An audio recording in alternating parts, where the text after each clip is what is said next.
Welcome to Tru Heel Heat.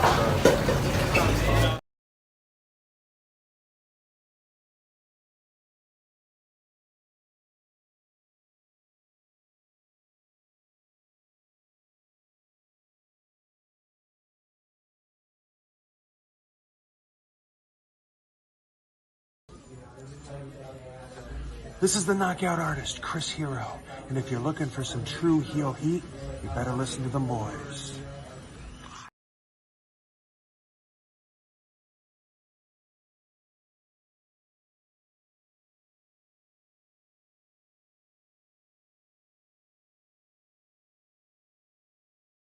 Hey guys, it's Rosa and welcome to Tru Heel Heat.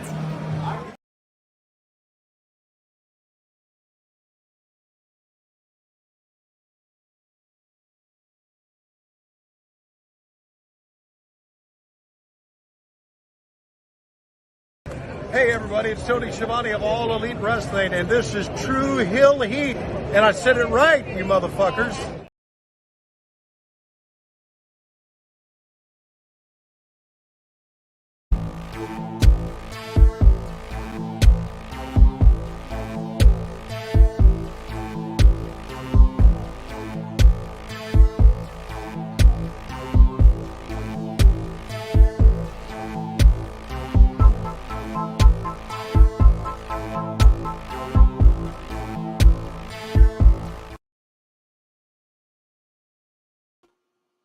Another week, another Saturday cookout. It's time for some Tru Heel Heat. AEW is banning moves and threatening fines. Kota Ibushi is all elite over in WWE. They got backstage disputes, but no brawl out. It was more like roar out. But we're going to be talking about all of that, as well as preview and predictions for all the shows tonight and started today from G1 Climax 33 tournament, AAA Triplemania, Slammiversary, and more. It's Tru Heel Heat 234. Let's get to it.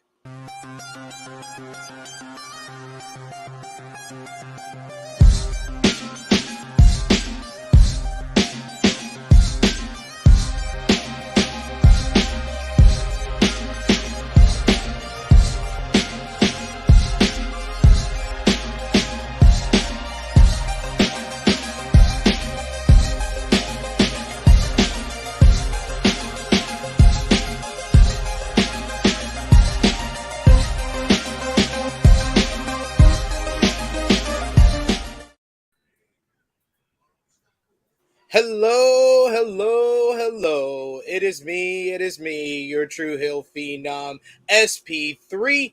We are live on the Tru Heel Heat YouTube and Facebook for Tru Heel Heat 234. Golden Friends and Finds, discussing the latest wrestling news, including Kota Ibushi being all elite, being the fifth member of the Golden Elite for Blood and Guts, and everything that went down on Dynamite this week. AEW banning moves and threatening fines now with this new list of banned moves and things to do for the performers. Recap of this week in wrestling with the aforementioned episode of Dynamite. You had Collision last week with Punk versus Joe 4. You had Rampage. You had Smackdown, Raw, NXT, Impact on Access TV. The G1 Climax 33 started. Top guy JJ and Chrissy Love's not here to make a reference to it sounding like a porn, but it started today, ladies and gentlemen. We had GCW last night. I was there live. We'll touch on that, and we'll do preview and predictions for AAA Triplemania, the G1 Climax, overall the tournament, Impact Slammiversary, and more. I am joined this week by the returning one, the president of Titan Nation, the candle maker, the resident Tru Heel alcoholic, top guy JJ. How you doing? Wow, what is going on? Yo, so I ain't gonna lie. So for the first 15 minutes that we was on camera talking, before the show started, I was trying to figure out what the hell is long ass spot that I had on my beard. I just found out that it was the longest gray hair ever. It was literally a single strand of gray hair that just outgrew everything else and just made a curl. So, Maddie, it's a pleasure to meet you, but just be ready for the most random shit you're going to hear in your life today, probably. So, but the fact that we are sitting here talking about G1 climaxes and new Pornhub titles, and Chrissy isn't here, what's going on with this? Chrissy has a new Roman Reigns schedule because she is the star of the show. She's the star of the show. She shows up when she wants to show up. I don't control her anymore. She worked out a whole new deal, and it's been getting out of hand. Got it. I don't know if I can have both of you. So you're the Seth Rollins because you're here every week. Chrissy is Roman Reigns because she's here twice a month. And I'm Brock Lesnar because I just show up whenever the fuck I want. Okay. Is that kind of accurate? That sounds pretty accurate. But we haven't introduced our special guest here. Starting things off. She's joining us for the first time on our flagship podcast here. So welcome. She is the host of the #1 Forbidden Door podcast, where they talk about AEW top rope squishy herself, Maddy. How you doing, Maddy? Hey guys, thanks for having me on. I want to say hi to Anika. Anika's one of my usuals on my show. Hello to the chat. I'm doing good. She said y'all not ready for me, so I can get a little crazy too. I don't think anything you guys do will surprise me. There you go. You know so what? you're gonna be right at home. Let's go. and cursing is all right. Yes. We welcome that. Maddy, let me tell you something. If cursing was not okay, I would not have been here for 5+ years. You would have to beat me out. I'm the pioneer. I've been the pioneer of this cursing shit since the show started. Okay, so we're all good here. All good on Tru Heel Heat here. Yes. Basically, he's like, you didn't land on Plymouth Rock. Plymouth Rock landed on us. That's right. Listen. We even got Tony Schiavone cursing on the intro. I said it right, motherfuckers. Yes, I love that. That was awesome. Sometimes that leads to us, hurting our ad revenue, but it pops our guests too much for me to stop playing that. Like all the guests say that's their favorite one of our intro. But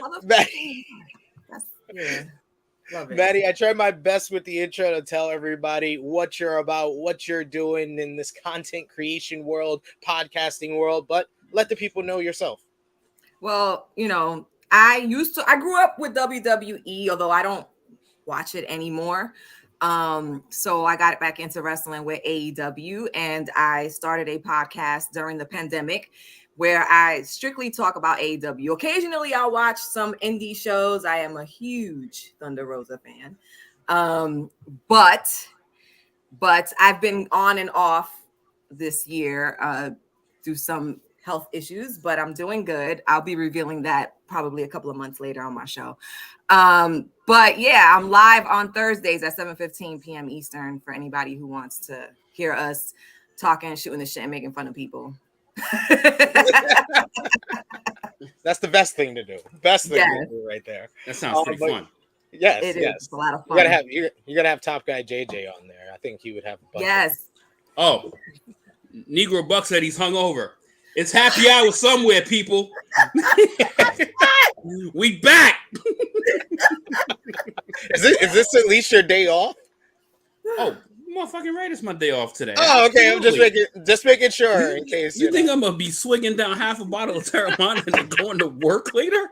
Some people do. Yeah, I would be fired. I'd be fired by night because this Tru Heel Heat filter would carry itself to work. Fuck you say to me, you fucking Karen?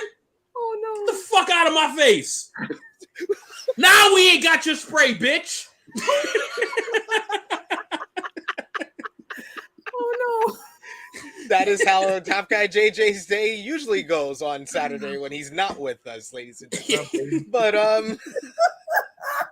I see we're gonna have one of those episodes. But yes, welcome everyone to the Flagship Podcast. We appreciate y'all for joining us every Saturday, 11:05 a.m. Eastern Time on Tru Heel Heat's Flagship Podcast. Of course, if you want to show your appreciation back, you can do it in the simplest way possible. Drop the thumbs up on this video, share this video with all your wrestling fans, friends, family on all your favorite social media platforms. If you are new to the Tru Heel Heat YouTube channel, hit that subscribe button, hit the bell to stay notified for all the great content here. And of course, sound off in the live chat. We're an interactive podcast here. We love to hear from all of you and highlight your comments. So we'll try to do as many as possible on this stream here. But of course, if you're feeling generous, you could send a super chat donation. That is the best way to show your support for the Tru Heel Heat YouTube channel. We do have Vala B, one of our members and Patreon backers in the chat. He says, let's go. I did see your message earlier today, Vala B. There was a lot of wrestling I had to catch up on because I went to GCW last night. I was not able to watch the Kento Miyahara versus Nakajima matchup. I tried my best to watch as much wrestling as I could before the start of the day, but you know, there's a lot to do. We got Annika in the chat showing love to Maddie, saying, Maddie, how are you? Let's go. She's excited. See, I love the love. Look at that. We got Armand in the chat saying what's up. We got Hassan. We got Valabi saying G1 was great today, but Noah stole the show. We got Frantic World who says what's up, THH, Maddie, and chat. And yeah, the aforementioned Annika saying, yeah, I'm not ready for Maddie, homies. we do. I'm just saying, no pressure, Maddie, no pressure. You know, she's just putting it all on you. Vala V asking SP3, did you get a speedball to do the intro? It was a wild scene after GCW, but I'm glad I got to chop it up with him. He knew who I was, and got my speedball t-shirt right here. Show my support. Had to show my support to the homie. Got a t-shirt and took a picture with him. It's up on my social media now that you could take a look at that. We got a bunch of people celebrating their day off in the chat. We got Vala B who says, Nick, you're in your 20s, dude. How do you have a hangover? Just drink more, dude. Yo, look dude, at that. Look at that. Look at the love. You know what? That's a fact. Like the fact that you have a hangover and you're in your early 20s, bro. You need to up your drinking game a lot. Like it is 11 in the morning and I'm drinking, and I'm probably old enough to be your pappy. So wow. I'm just saying. Really, I feel like I'm always the oldest person in the room. You know, you might have some competition here today.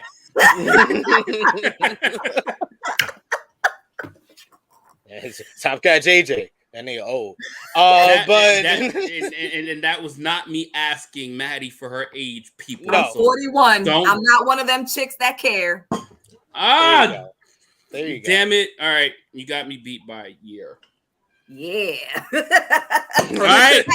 Look at that. I guess your reign continues. she had to brush her shoulder off right there. She's like, yeah, I'm still. She's like, yep, Tru Heel Heat got them bitches too. We do have to start off before we get into any of the wrestling news from this week. Unfortunately, oh shit, I forgot there's wrestling today. I know. There is actually wrestling to talk about.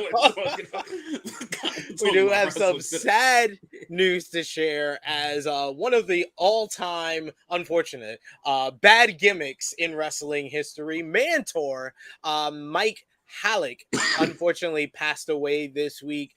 He was best known as Mantor in WWE during the mid-90s, and he has passed away. PW Insider reported on this on Tuesday, I believe, and he passed away in his sleep at the age of 55. WWE later confirmed the news. Halleck began his wrestling career in 1991, competing in the CWA in Germany as Bruiser Mastantino, and he made his debut in a match for the promotion's World Heavyweight Championship against Luke Rambo Puri.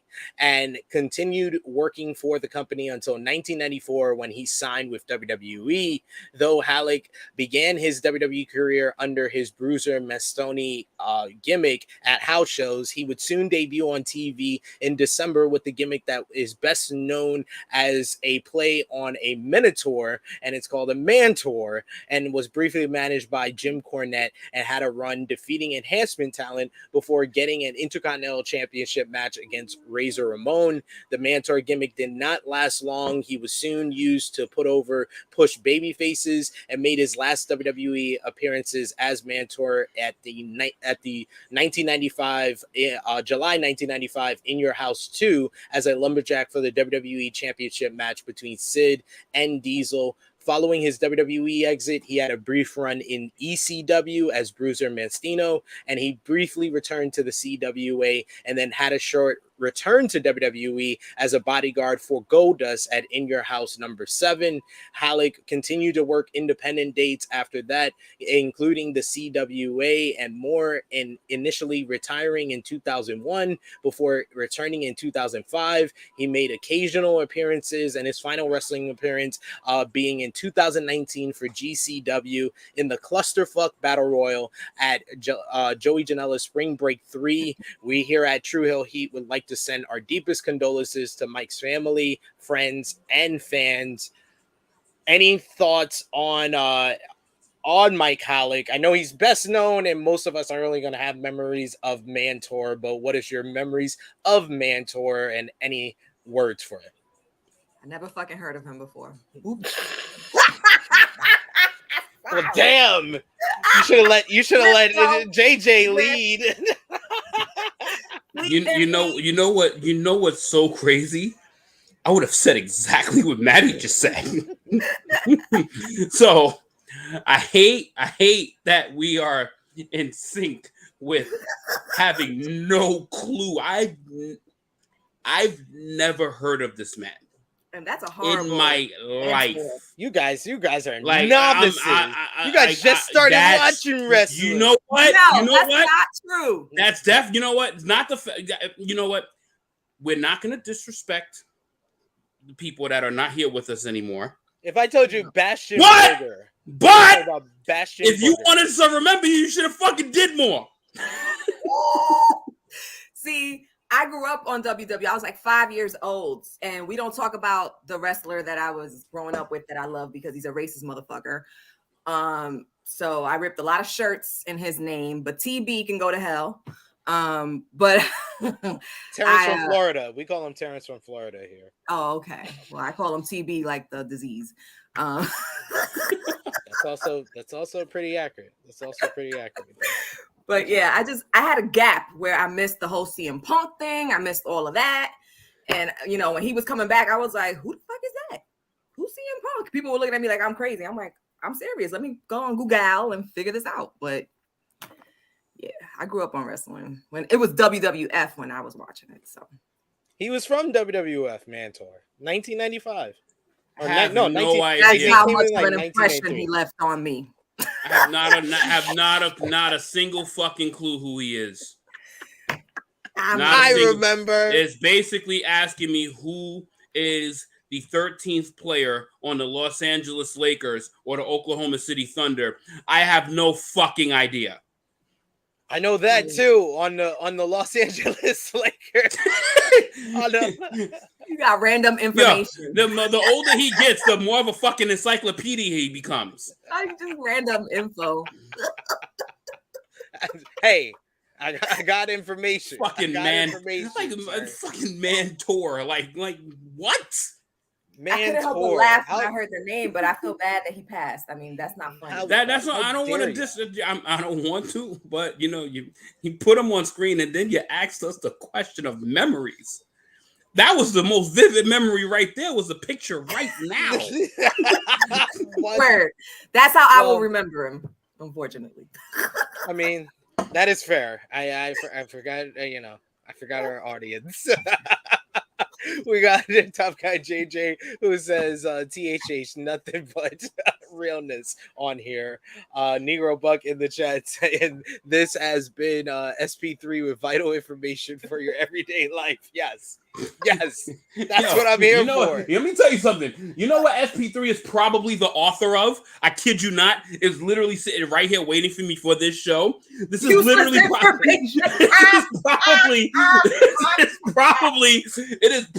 gonna look for the author on here. I'm pretty sure I'm gonna find I'm not gonna say his entire government on here because I don't do that to people, but I'm pretty sure I'm gonna find SP's name on here somewhere.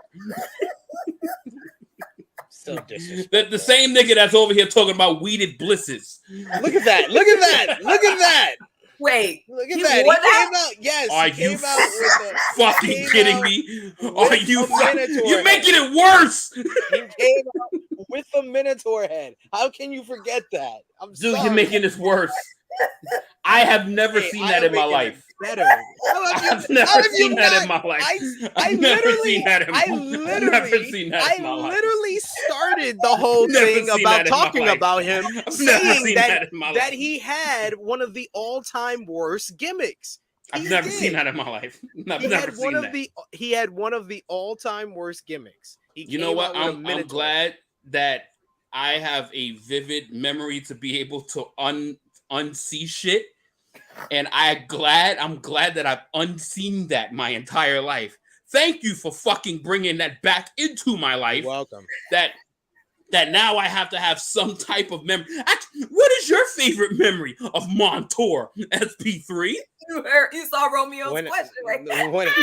When I just had to explain it to you. When I just had to explain who Mantor was, that was definitely my weirdest memory. Why can't I remember this? Yo, you know how hard he was at Google to find these 3 pictures of Mantor that's on there? Oh my God. No, he just searched Mantor. WWE is very easy. You got fucking 2 pictures of Mantor. 2 pictures of Mantor. Like there's like other random shit that you'll never heard of. Like I said before, we here at Chill, he sent our deepest condolences to the family, friends, and fans of Mike Halleck.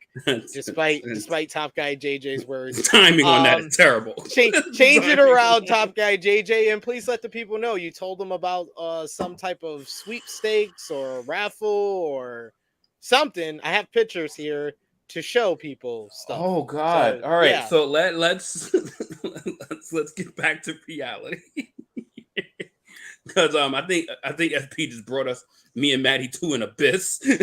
I just have to compose myself here. We'll get back to reality now.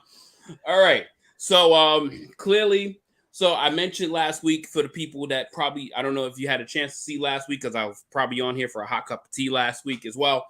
Popped in for a few minutes and talked to Chrissy and Rob, I believe, from Fightful. Was it Fightful? Is it Fightful? Yeah. Right about that? Yeah. Okay, cool. I remember stuff for a week. Cool. All right. That's so really, really good chat with them for a few minutes, but I did mention to them about doing something back for the Tru Heel Heat community. So I've been trying to cook up a couple of giveaways that I want to do for the people on the channel. So more detail. I figure we'll at least give a sneak peek of what's to come, and then more details in the coming week or coming weeks. Don't want to put too much pressure on us and have y'all motherfuckers give us a time frame because this is some shit that is going to the channel for free. But so let's start from the producer in the back, you fucking jabroni. So this is what we're gonna do. So producer in the back, we're gonna start from the green shit, then we're gonna go to the pinkish red shit. And then we're gonna go to the big fucking paloofa of stuff. Okay. Did you get all that? So yeah. No, the producer can move R.I.P. Mantor. I mean, we've kind of man, get this fucking Mantor shit off my screen. We botched that. So I mean, man, we got what about here talk about a giveaway, and this man is over here with a R.I.P. Mantor. I'm so fucking hot. Why is it 90 degrees and it's not even noon? This is crazy. Why are you yelling? Let the people know what's in the picture. Because I'm not at work. So the freedom of not being surrounded by work walls is amazing. So for the third prize, keeping it nice, keeping it rather simple, but it's a simple 4-piece item for your home and for your body, just in case you stink. So we're gonna keep this classy, give you the vibrance of summer. Put some watermelons on your skin. Also make you feel like you got a mojito going. So it's a pretty cool set. Smells good. Have got a lot of personal testimony on that. So that it's a really nice 4-piece item here. Next one's a little bit better because this one doesn't. Gonna have to change the picture for me. Producer. There you go. Because SP looks. So the fact that this all makes it look so much better right now because I'm here live with y'all, and SP he's got this frozen look, and he just looks disappointed in everything. He looks disappointed in everything. He was like, and froze.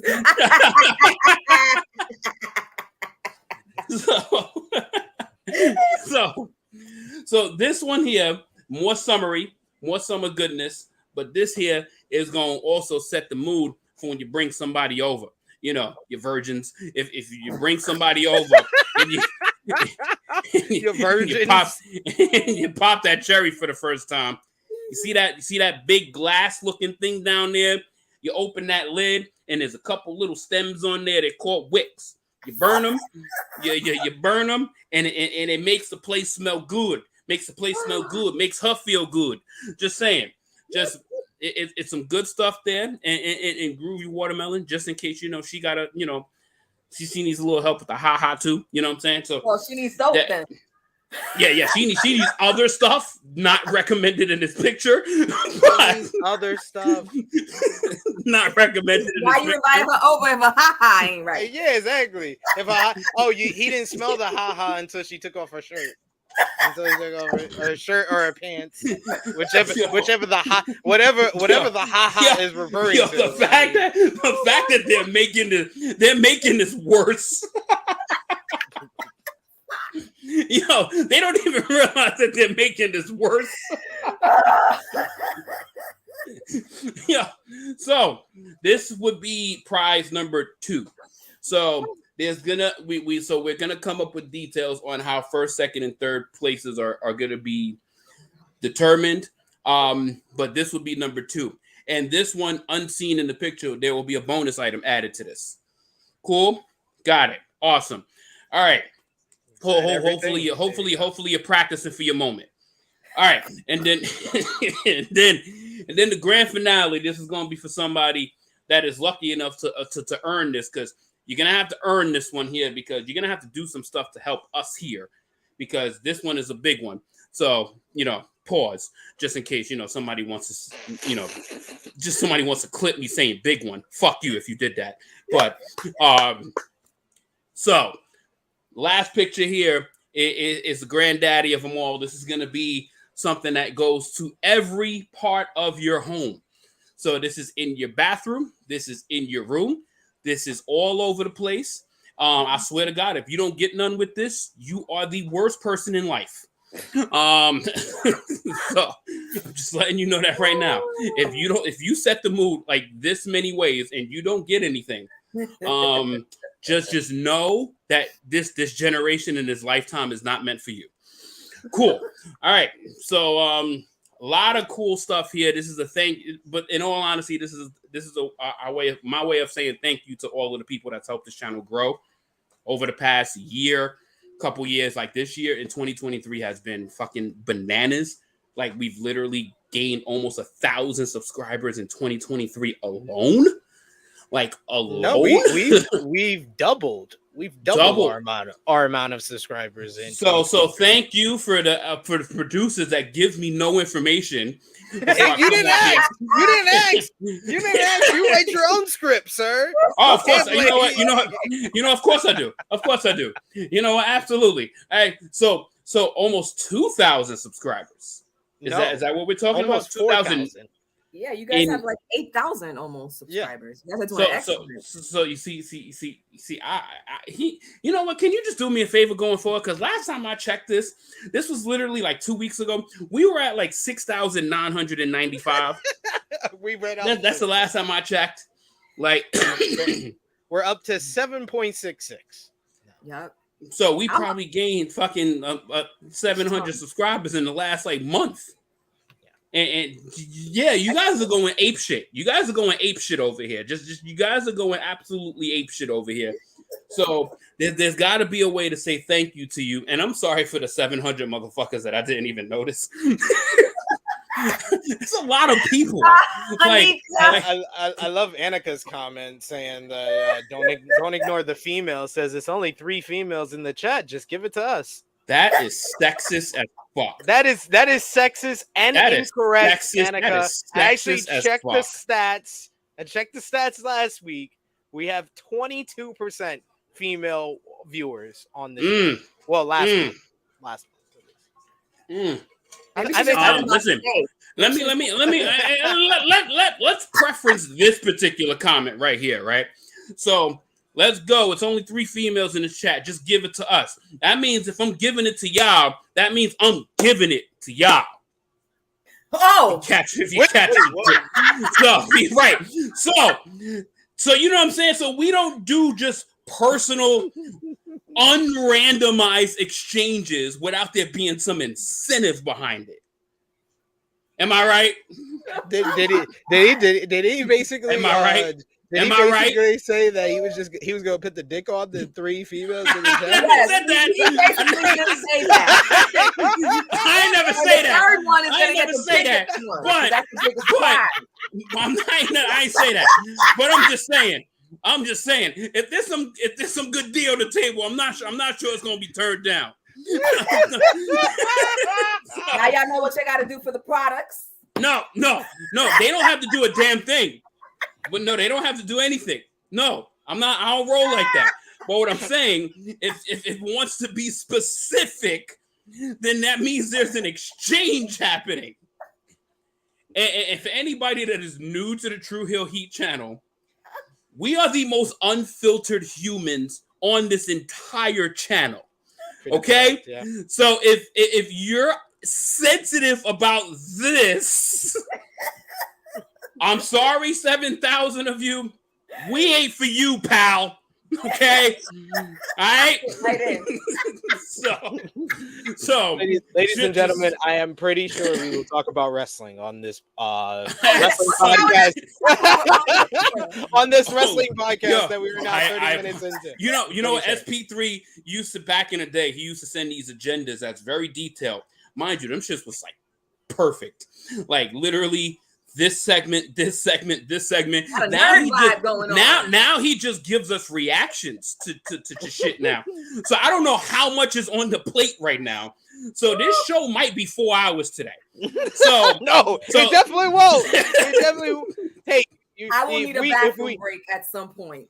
If we have to skip on stuff, it makes it better for the shorts. We've been doing good on shorts. All right. Wait, hold on. I'm going back to these comments because I'm kind of digging this Anika interaction right now. I'm sorry, I have an employee named Anita too. But Anika, hold on. What dude is wearing watermelon mojito? What if the dude that wins it has a girl? You selfish ass. Have a girl for this long. Goddamn. Let him give that girl that watermelon mojito and give her the best 8 seconds of mojito he got. 8 seconds? 8 seconds of mojito? Wow, that's got that 8 second mojito. Got that 8 second mojito. We're gonna steer back into it's like a grenade. It's like a grenade. You pull the clip, you gotta run. We're done. Yo, I'm just saying. He might not be sure what he's getting himself into, but if her reaction is gonna make, I'm just saying, if her reaction is gonna make her juicy like a watermelon, he's probably only gonna last 8 seconds. He's probably gonna last as long as Diesel and Bob Backlund. Oh my God. I done laptop guy JJ on this show, and we're 30 minutes in. We haven't talked about no wrestling, and he threatened to put the D on 3 females, and then talked about 8 second mojitos. So now y'all know and the female tasting like watermelon. This is what we've accomplished on the show so don't far. forget the today. stinky haha he was talking about. And the stinky haha, which we don't know what haha represents. Where's the candle for that?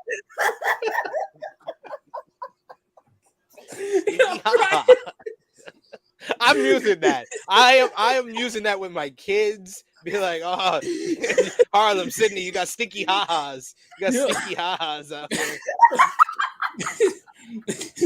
You see what I say? And then just make it so much worse. You know what? This combination, I'm telling you, Chrissy Love is gonna be so mad she wasn't on this show. She's gonna be so mad she wasn't on this show. Holy shit! Let's move into actual wrestling before we do that. Are you sure? Yes. Are you shout sure?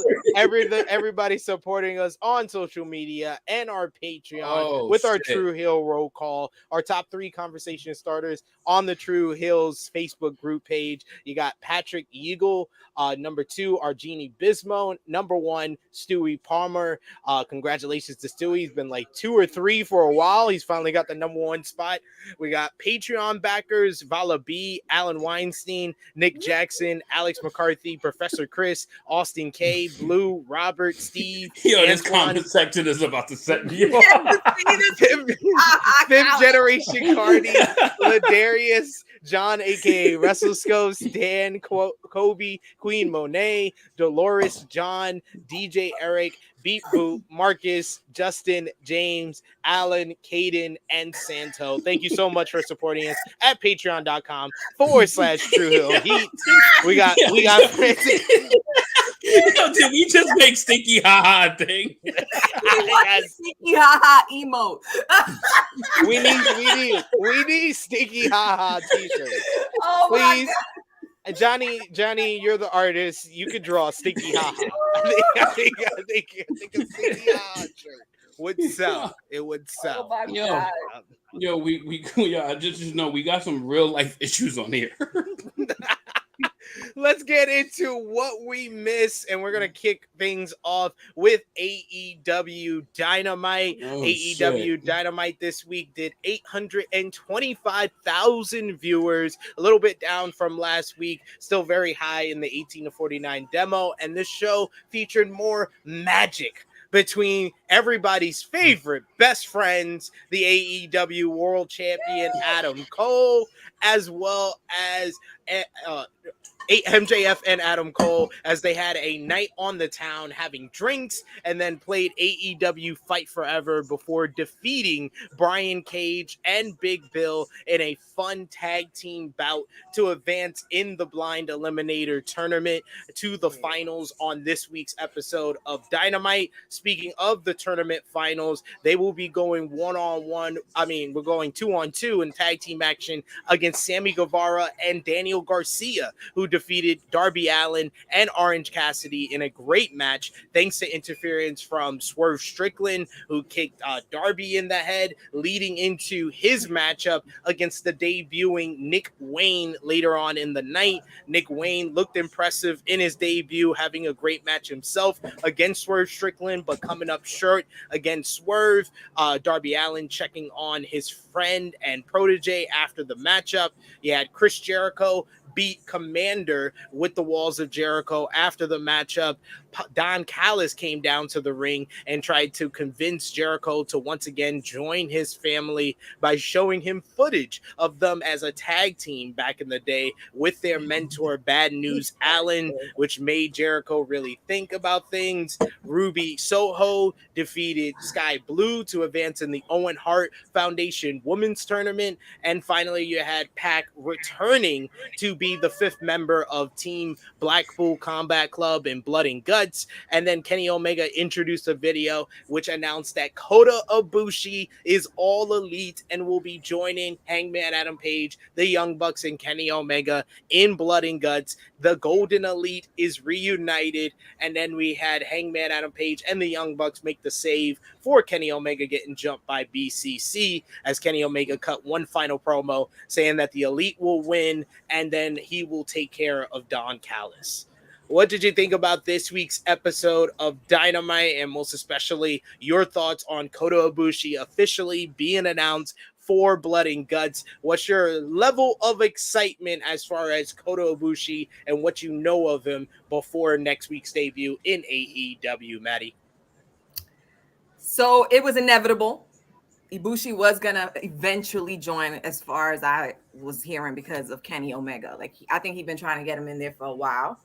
I'm super excited. I love Pac too, so I'm so happy he's back. I just hope this isn't the end of Death Triangle, because I think that little trios is perfect. But yeah, I'm super excited for this show. I don't know that the Elite are gonna win. I think that Don Callis is gonna pull some heel shit, and the BCC is gonna take it. That's just my opinion. As far as Commander and Jericho goes, I'm sorry, but I could do without Commander. I am just not about the twinkle toes on the rope thing all the time. This bullshit. I'm sorry. You go, you set yourself up. It takes you 2 minutes. And by the time that you get your move out, the person that's in the ring like this, I'm like, it's not believable anymore. You know, I understand it's kayfabe, but it's bullshit. We got the perfect person for you, because Jimmy Macaram, he's probably clapping at home listening to you. He hates Commander. He hates his name. He hates the walking of the ropes. He hates it all. I love Flippy Dippy. Don't get me wrong. But you got to give me some real in-ring wrestling. If all you're doing is dancing on ropes and I got to sit in the ring and pretend that, you know, I'm still, you know, knocked out from your previous move and wait until you finish your whole little circus act, I can't. I just can't deal with it. You know, that being said, I'm glad Jericho whooped his ass and won. Oh, and Ruby Soho for me is mid. Whoa. The Losers thing came out from the 90s. Why are we still doing this? I do like Toni Storm as a champ, but Jamie Hayter was better. But yeah, I don't know. That's my and I'm really looking forward to Better Than You Baby not ending, because I this is like the tag team I didn't know I needed. So I hope it consistently continues somehow. But I think that if they end up losing against Sammy and Garcia, then that's when they're going to flip on each other. But I actually think that Better Than You Baby is going to win. Hopefully. I agree with you. I think they win the tournament, but I don't know if they win the titles. That's the whole thing. But because I don't mean to cut you off, but no. Jay White and Juice Robinson with his big ass head, they are taking on FTR again tonight. He got a big fucking dome. Come on. She ain't lying, people. Like, don't lie to him. She ain't lying, people. And he's like, I can't. I would love to see them take the belt off of FTR. After FTR made that whole hoopla that they were leaving, and everybody knows they were planning to leave. Let's not pretend they weren't. And they come back and get the belts again. Oh, come on. I thought from jump that it was them just trying to work out a good contract. I didn't think they were leaving at all. I did. I thought they were leaving. So now when they come out, I'm like, boo these men. But I do think they're excellent wrestlers. Don't get me wrong. I do believe they're solid wrestlers. I mean, you know, whatever. But I think that Jay White and Juice should get the belts. I would love to see a switch off. And may I mention that I think Swerve was robbed of the international championship. I mean, kudos to Cassidy for being a fucking workhorse, because he absolutely has been defending this fucking belt almost weekly. But you had such a great storyline going on there, and they just dropped the fucking ball like they did with Hobbs. Like, what the fuck? You know, ceremonious. Talk about it. They're ceremonious ball droppers. Like, why did you give the belt to Hobbs to just have him drop it to Mr. Boardlow, who all he did was have squash fucking matches? Yeah, I said it. I love it. Oh, I love it. I love it because I hate Wardlow. I hate that motherfucker too. So, and you know what the fucking problem is? He can wrestle, but then you just kept giving him fucking squash matches and made him boring to me. And just so the dinosaur who now can't talk and is, you know, slow takes it. I'm sorry. I'm pretty sure Christian Cage is TNT champion. I'm pretty sure. I'm pretty sure I've never seen Luchasaurus with that TNT title. He hasn't had it on his shoulders. And that No. I believe what's going to end up happening is that, you know, Luchasaurus is eventually going to get a dictionary, learn how to talk again. And then he's going to take it off of Christian Cage and they're going to fight. They're going to fight. This is going to end badly for Christian Cage. But from there, where the fuck do you go from there? Like, what is the whole point? And now you got mini Christian Cage running around, which is Hollywood Jack Perry. I don't know. I just, all he was missing was the turtleneck for me. Like, he's literally emulating Christian Cage. He should have cut his fucking hair and done a whole different type of heel thing. I knew he was going heel, but that came out of like fucking nowhere. Like, one day he's like begging Hook to help him out, and then the next he's, you know, clotheslining him, and now he's not friends. What? I don't get it. The only one who hasn't showed shades of their mentor yet really is Sammy. Sammy's the only one that really hasn't shown that he's like a little Chris Jericho. I think that all the other pillars have shown their daddy issues and daddy issues. Top guy JJ, what was your highlight, low light from this week's Dynamite? So, highlight for me is easily the free story that AEW has, that they could have taken this and went somewhere, or it could have just flopped and they could have just said, fuck it. All right, let's move on. This Adam Cole and MJF is one of the best things they've ever done. Baby. And it's because it was a free story. Like, literally a free story. Because if the shit flopped and no one cared that they were bros, or they could have literally clipped it. They could clip it in a week. Like, that's what I mean by free story, because you just throw something together, see if the shit works, and if it works, we gonna keep this shit rolling. But if it's not, clip it. And clearly, this has been so damn fun for MJF. Like, MJF is probably having some of the damnedest time of his professional wrestling career, because all of his stories has been so fucking serious and has been so mic pressured that he hasn't had any fun. Like, this motherfucker is having a ball right now. Like, he is having a ball right now with Adam Cole, because there is no pressure on MJF at all. There's no pressure on him, and it's fun. He's finally having fun with a story. And I like that for him. That there's not all this pressure on him to carry a story, to carry mic work, to carry in-ring work potentially when that time comes. Like, MJF is just cruising right now, and I dig that. Like, I dig that. When like, the man has busted his ass with carrying shit and doing shit for 3+ years. Let the man have some fun. And that's what he's doing right now, and I fucking love it. Like, and the fact that he's just doing it so effortlessly with a guy that is just in real life a cool ass individual in Adam Cole. Yeah. Like, it makes it so easy. Like, because Adam Cole is like one of the chillest motherfuckers you would ever meet when you meet him in person in real life. Literally, that version that you meet outside, that dude that'll get drunk, talk shit, just say anything random. Like, it's in a sense that's Adam Cole. Like, just chill as fuck. Like, really dope dude, man. So easily my favorite thing about Dynamite. That's like my favorite thing about AEW in this juncture right now is literally the MJF and Adam Cole stuff. Strict gold. Like, that's gold that they found not by accident, but that was gold found with no risk. There was no risk attached to this. So absolutely love that. My God, a lot of the other stuff, like, you know, Maddy caught, like, I'm watching this Commander and Chris Jericho match, and I'm like, okay, yeah, this doesn't go together whatsoever. This goes together. This doesn't go together. Like, it's like, this is actually making Chris Jericho's performance that much worse. Like it's bad enough. It's bad enough that Chris Jericho is having some struggles keeping up with these guys that's half his fucking age, because people got to realize that he's wrestling people that's half his age. Exactly. So these motherfuckers is flipping, twisting, and all of this shit. Like this motherfucker, Chris Jericho just pulled off the worst fucking code breaker of his career in this match. Did you see that?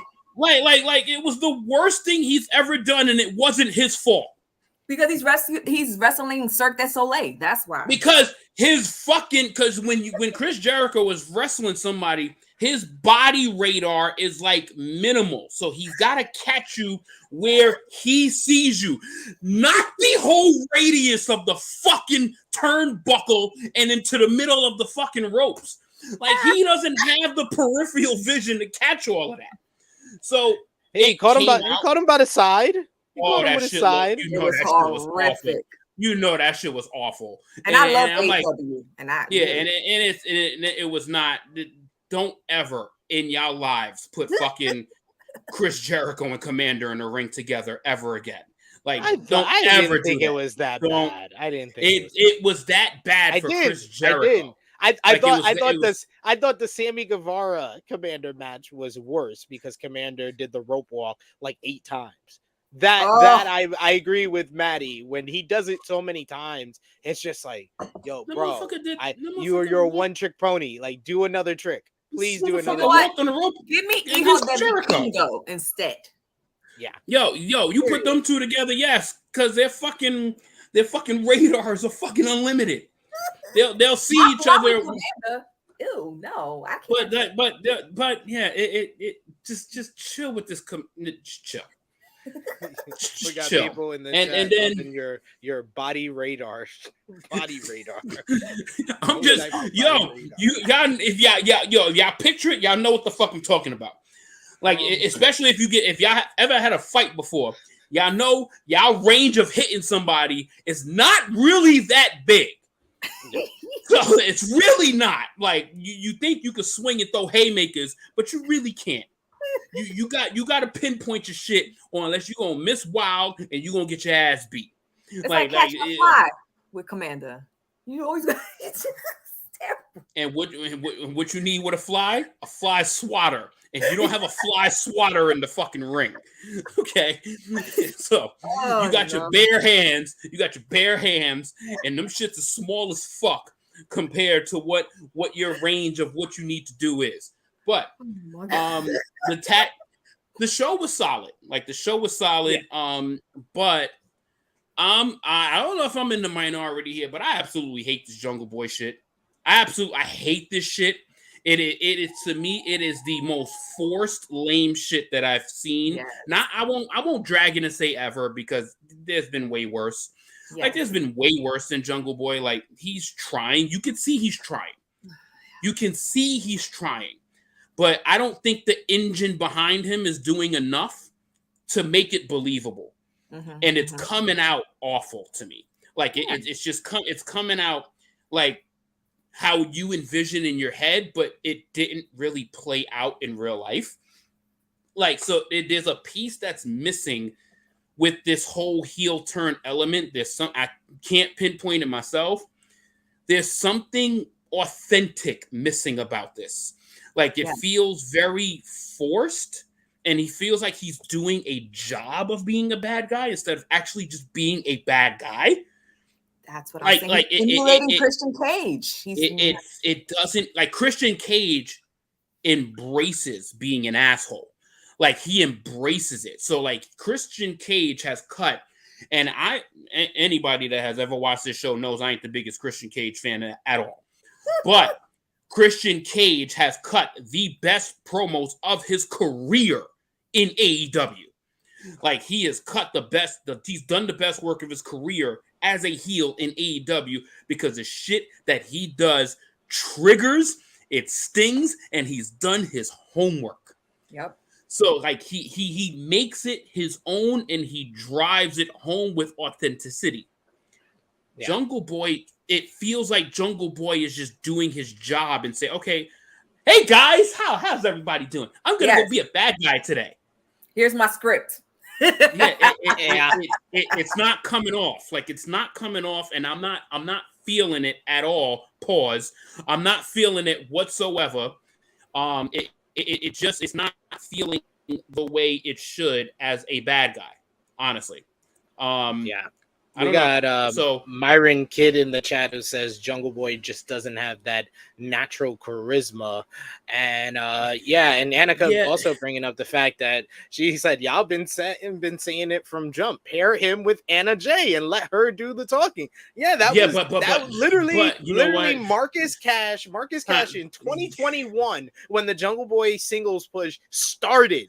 Said that he didn't like Jungle Boy because Jungle Boy was too much of a white meat baby face, and he thinks that it would work if he became Hollywood Jack Perry with his hot girlfriend, the star of the show, Anna Jay, and they just be a pair heel act. And I think we're getting more and more to that point where he needs someone to do the talking for him. But what I would say I did not enjoy, but I appreciate is him going through these growing pains as learning how to be a heel for being a babyface his entire professional career.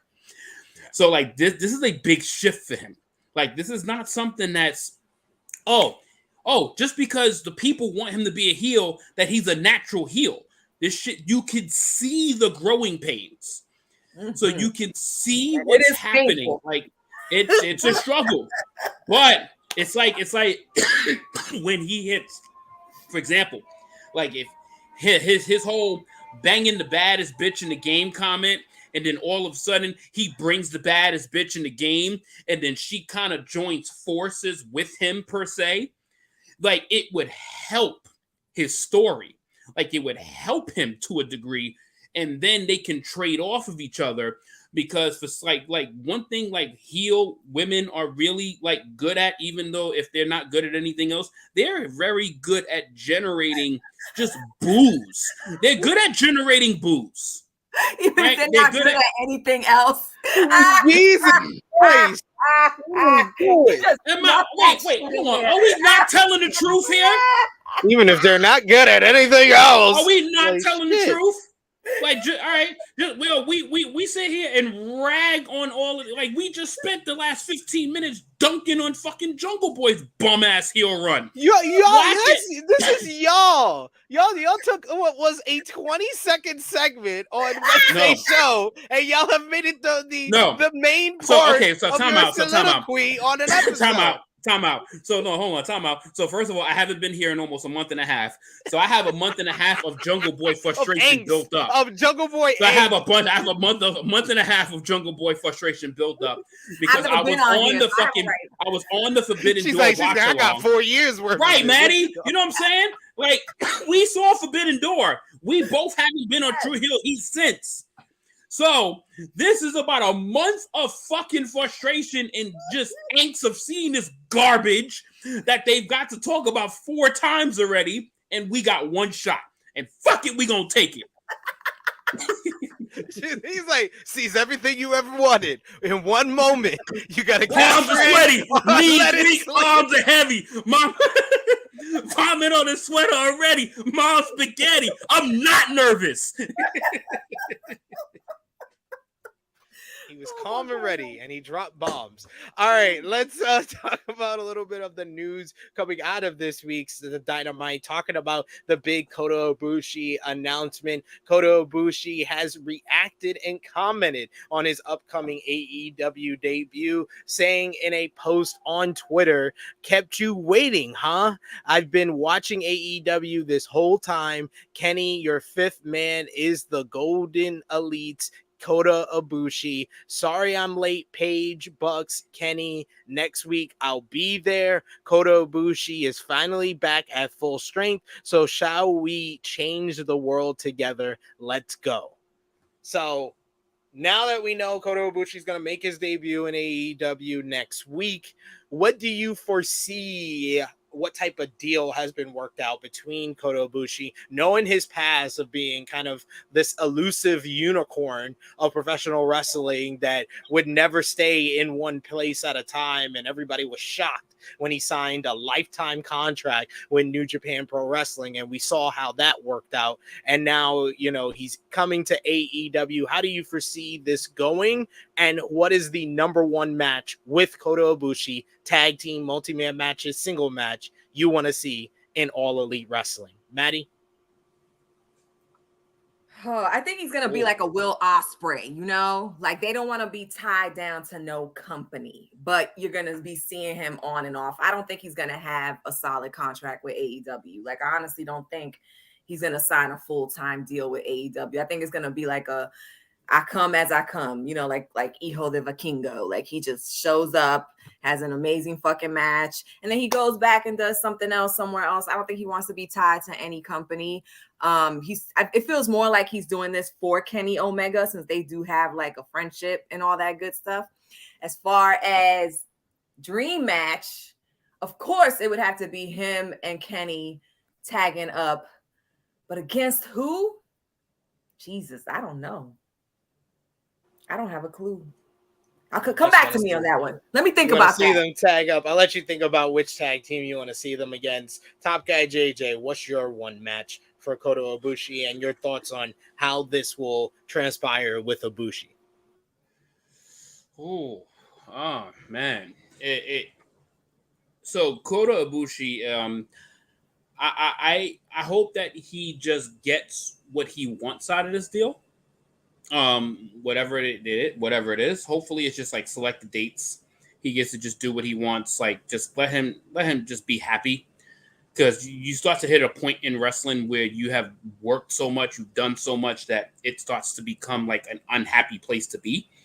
So as long as he gets to do what, and it's not in a general sense of whatever he wants, but like lock him down for pay-per-views, lock him down for like go-home shows and things of that nature, or for like big episodes of Dynamite, for example, like they have here coming up next week in Boston. Let him be a little bit more selective so he can actually enjoy what he's doing a little bit more instead of it being so demanding. Some people need that balance, and some people love the wrestling business so much that they can just go wherever the fuck the schedule tells them. He seems like he's in a place where he's been there so long, he's been in wrestling so long, he wants balance. What the fuck is that comment about? Taking it left. What you saying? Sorry. As far as dream match, like, honestly, I got mine. The match that I would have really wanted him to see, like, as far as a singles competitor, as a man that just got injured recently, is Kota Ibushi and Bryan Danielson. I would have really wanted to see them two just go at it, and because Kota Ibushi is such a chameleon in the ring, like, he can just adapt to any style that exists. And I know Bryan Danielson, Daniel Bryan, whoever the fuck you know him from, but it's Bryan Danielson in AEW. He ain't everybody's cup of tea because he's not a fucking spot monkey. Okay? And he's not a spot monkey, which means he doesn't do 17 flips in a fucking match. He might do one, and it's off of a counter. So I'm just, because the difference in people, what they felt with Ospreay and Omega, which to me was the match of the year in my opinion. Fuck yeah. And then you have what people was trying to decipher and trying to, like, you know, nitpick with Danielson and Okada. This motherfucker finished the last like 10-15 minutes with a broken arm. He did. Like, he finished the match. Like, he finished it. Like, yes. And we saw it during the live watch along that I saw, like, yo, he's not even straightening his arm out. Something is wrong. Yeah. Like, whether it's a terrible stinger or something's wrong either in that shoulder/arm area. Come to find out, you got two bones in your arm. One of them is off. One is cracked completely. One is off. 10 minutes. 10 minutes. So I agree with you. So I would love to see Kota Ibushi and Bryan Danielson tie it up in a ring. Tag match, honestly, like I would love to see the greatest tag team match that FTR has ever done. Because I still don't think I've seen it yet, which would be the Golden Lovers versus FTR. I think we did see it, but unfortunately, one of the people passed away in January. Thank you. I was going to say, do you think the Briscoes versus FTR? I thought they had three perfect matches. Yeah. Oh no, they were great. I would love to see. But I'm just saying, I think in 4 years they're gonna try to find a way to top that, because you know their career, they got 3.5 years probably from the time of that contract announcement. Yeah, they're gonna try to do something to top it. They're gonna try to do something. I don't think they will, though. It's like the football player, the basketball player that's like averaging like 30 points, 8 rebounds, 8 assists on a contract year, which means that they playing to get paid. And after they get paid, they kind of go into maybe like the 22, 6 rebounds, 4 assists. It's nothing that crazy. Like, I feel like they will never see a more motivated FTR than what we saw last year. So I don't think we will ever see 3 greater FTR matches than that trilogy with. And you know what? And you ain't wrong about it. But I'm holding out hope to potentially see it. Well, I think that for my tag match, because I had to think about it.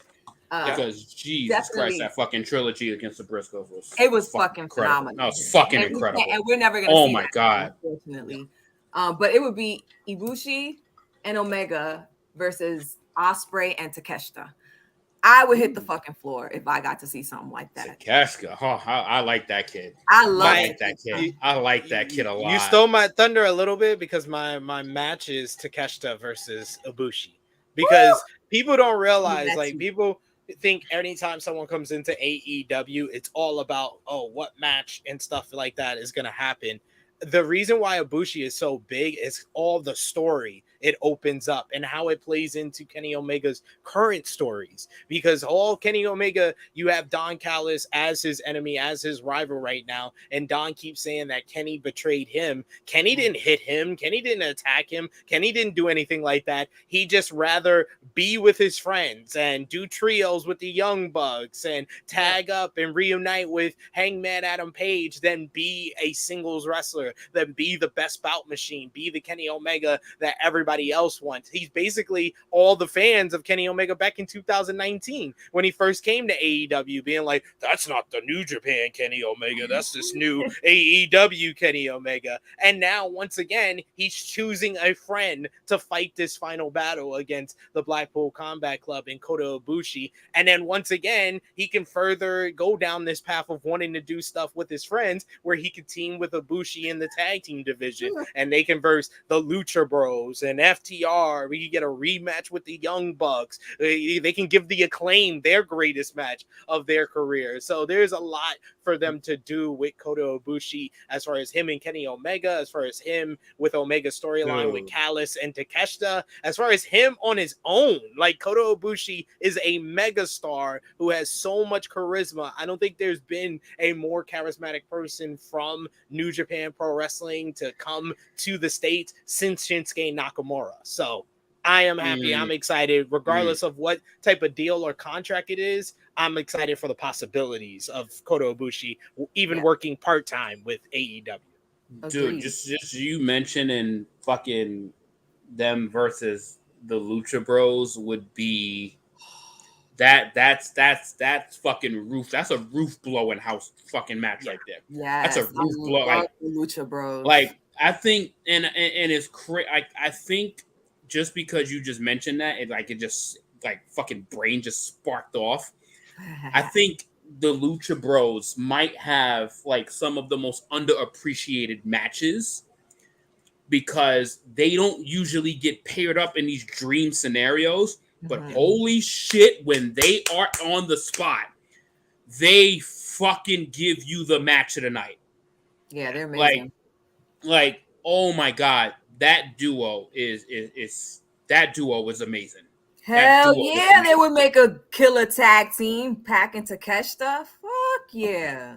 And speaking of the Pac, I thought the Pac choice for Team Blackpool Combat Club was genius. Yes. It was just genius. Like, it was someone no one was mentioning him. I mentioned Don Callis, which made a lot of sense based on the history of War Games. Yeah.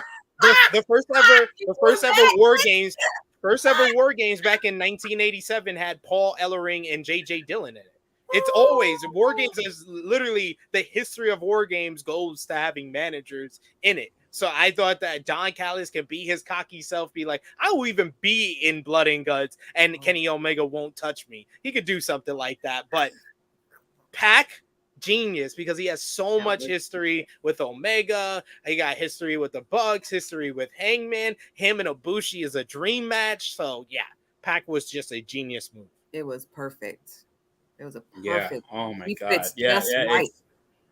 Yeah, like you said it right. Like when you're not even thinking about it, and then when he just pops out, it's like, yo, this is glove fit. That's exactly. Glove fit. Who thought like, of this? Whose idea holy was shit. Just get that man a Blackpool Combat Club jacket. Like, just get that man a jacket. Like, he literally fits perfectly. Right in. I would love to see him with some pants on, though. I'm not a fan of men wrestling in mantees. I've always said this. I know some women love this shit, but every time, like when Hangman Adam Page switched from his mantees to pants, I was so fucking happy. I can do boy shorts, but I just don't like to see men in mantees. I just don't. I wish he would come out with something different. That's just my little mantees, not her cup of tea there. We do have to spill out one of these days. One of these days, the junk's gonna spill out. We do have to bring up the person who did debut on this week's Dynamite, Nick Wayne, who got a video package last week, hyping his debut on Wednesday's show. And Darby Allin says that he pitched the idea. Wayne faced Swerve Strickland in his AEW debut, and Allin talked about the package when discussing his creative freedom in the company. He said a good example is Nick Wayne. Nobody really knew him that much from the national TV audience. How you supposed to know a 16-year-old kid? I went up to Tony and said, I have this idea and I want to present Nick in a way where I make a video package for him so people can get to know him before he wrestles and just not throw him out there as a random guy and have a backstory. I came up with a lot of the stuff. That's the beauty of it. Tony lets me take the ball and run with it. That's all I've ever wanted in life, not just wrestling, but life, just the opportunity to do something with myself. It's cool when you have someone like Tony Khan, who has a national television company and is letting you take the ball and run with it. A lot of it is coming from my mind and what you see out there, for good or bad. What do you think about, JJ, about Darby Allin coming up with these video packages for Nick Wayne? I honestly thought the only bad thing or nitpick that I had about the first one is they should have been playing it a lot sooner if he was debuting the week after. Yeah, I agreed. I think I agreed on your initial take when you kind of jabbed at it. You ain't really give like a whole long take about it, like a quick jab about how random and quick and like hot shotted it was. You want to introduce somebody that's brand new to pretty much everyone's eyes. Like I've never heard of this fucking kid until he popped up and saying he's debuting like next week, and I'm like, why do I care? Right? And in wrestling, you gotta be, fed stuff in order to care. So yeah, it should have been a couple weeks of video vignettes and build up of something. Let us see some stuff to make us impressed. And then when he comes out and you get more of it live and in person, yeah, you're actually impressed now. But we have no idea what the fuck we're about to see because there's no interest. So like, he's somebody, unfortunately, like if I would see him debuting and I don't know a thing about him, I'm going to go to the concession stands and go get some grub. Like, I'm going to go take a piss. I'm going to go get some food. Like I don't know you and I don't have a reason to know you. Just why? Because you're affiliated with Darby Allin. Like that ain't going to do shit for my mental. I need to see something. Like, so I kind of, I didn't want to like critique anything that he was doing so roughly because the kid literally just became an adult. Like, he just became an adult. So like, now is he ready for like primetime TV? To me, absolutely not. But they're trying something new. They're trying something different. And I'm not against it. But if they're going to do this, they better put a lot more effort into it. because you can't be wasting 10, 15 minutes of your fucking show every single week for something that is basically a weekly work in progress. So you better fix that shit, and you better fix it. That's why you have Dark and Elevation for that. You have dumb shits for it. You don't put them. No, Dark and Dark Elevation are gone. Oh, they are. Oh, my bad. Well, whatever the fuck you got. Rampage. Rampage and ROH. Yeah. But even if you're not, if you're using Rampage, you're using 30% of your TV time because it's only an hour. So you gotta make sure he's ready for it, and not put it on our screens if he ain't ready to fucking display like any level of talents or charisma. Like, he did everything he could. Like, I think he did what he could with no fucking publicism or push, really. I thought they did the push with the 2 video package. Could they have done it earlier? Yes, but you can't say there was no but push, all right, no so promotion. you're talking, but all right, so like, to be fair, so you're saying what you're saying, but I didn't see Dynamite last week, so I have no idea what you're talking about. Well, they played the video package on this week's show. That doesn't do He's shit. like, I said I didn't fucking see it. Like that doesn't do shit. Like that doesn't do. It's just this kid needs to be built. And you're talking about, he got a week of videos, or he got this, and then just because you missed that episode, and when it gets thrown on you 5 minutes before he comes out, that's his build. No, the fuck it's not, because the shit hasn't. It wasn't 5 minutes before. Shit hasn't even pondered in my head that this guy is coming out for the first time in his wrestling career. So you didn't see the Swerve versus Nick Wayne match that happened prior to AEW? Oh, absolutely not. Oh, okay. Well, that was great. Absolutely it was a really not. good match. It was a really good absolutely match. not. I'm very happy that Swerve won. Swerve is, to me, like, Swerve. So this is why I like. So Swerve, to me, is one of the best protectors in the business. Like, Swerve is so damn good at saving shit or protecting things or just making sure things is executed properly. So he doesn't get anywhere near enough credit for being such a perfectionist in the ring. Because that man is fucking spot on. That motherfucker is, his head is always in the work. And you can clearly see it. And you can see that shit that he saved from dude about a month ago. But he is such a professional in the ring. So he's a great choice. But you're selling something that I need to be interested in on TV. Like, this is television. At the end of the day, regardless of what you call it, I think the only thing they really have to do is just keep playing the vignettes. Don't stop playing the vignettes now that he's debuted. You keep playing the vignettes, and the people feel like they will be going on a journey with him, seeing what is he working on now that he lost to Swerve. What does he need to do now? Like it's a full circle. So Darby got trained by his dad. His dad passed away. So then Darby took over the mantra and started training him. So it was full circle. I mean, if you weren't in the storyline, then of course, you wouldn't know who the fuck he was. But even for someone who just watches AEW and might miss a week, you have the full circle on TV there of Sting is the mentor to Darby, and now Darby has a protege that he is the mentor to in Nick Wayne. So can we talk about why his graphic makes him look like a 30-year-old? He's only 18. Right. He's an 18-year-old kid, but he look like a full-grown 30-year-old in that graphic. It doesn't register the way I think you're projecting it, right? Because Sting, obviously everybody that has even watched a lick of wrestling at all in their life know who Sting is. Mm-hmm. Like they know who Sting is. Darby Allin didn't start off his career with Sting. No. Darby Allin started off in AEW as an outcast.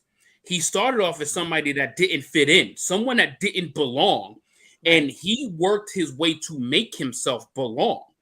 So understanding that Darby Allin is a mentor, that is fine, right? But when you're introducing who he's mentoring, and we have no idea who he is, you need a little bit more. You admitted what you did wrong. You didn't watch the Why? Because I missed an episode? I did something wrong? But they put the vignette. But you're saying something that they did. But they can't. All right, yeah. All right. So you can't put something in my face. You can't put something in my face the week that he's wrestling and have me invested in him. Okay. Like you can't do that. Like and then be like, yeah, I'm gonna be dived into his storyline because y'all decide y'all want to play a vignette the week that he's wrestling. Like that. Come on. That doesn't work. I understand what you're saying. You could have missed a month. They could have been playing it for a month. It doesn't matter. That's not true because my opinion of it would have been different because I haven't missed Dynamite for a month. I missed Dynamite for a week. I get what you're saying. And then I missed his whole build-up and I missed his build-up. I mean, that's it really wasn't not enough time. You're right. It really wasn't a build-up. It wasn't like Jade, for example. We were seeing Jade for months before she debuted. I get it. I get what you're saying. All I'm saying is you need, as you're going to introduce a new talent into my brain, I need time to process who the fuck he is. You're not going to sit there and say, oh, Nick Wayne, boom, you're interested. Get the fuck out of here with this. Like they just shoehorn somebody in my face and be like, bro, that's like literally me watching WWF Superstars on a Saturday and seeing the introduction of fucking Bobby Jensen. And then be like, oh, he's debuting. Oh, you need to be invested in him because they're putting stock in him. The crowd, the comments they're getting on you. I mean, tell you. Let me tell you something. That's my whole point. That's been my whole point this whole time. Last week, you missed it. Your fault. Oh, you missed the vignette last week. You missed the vignette that happened 10 days ago. So this is on you. The reason why I'm just saying he's 18 years old. The reason why I'm saying it is because we've already addressed the issue. We addressed the issue, bro. We addressed their issue and what they needed to do. We addressed your issue and what you needed to do. We can move on. Fightful Select has a report. It's on me because I missed a fucking week of vignettes. You know what? Fuck y'all. I miss a week of vignettes. A document I miss a whole fucking vignette. Kidding me? With regard to wrestler and fan safety in the All Elite Wrestling promotion. What are the moves? I want to know.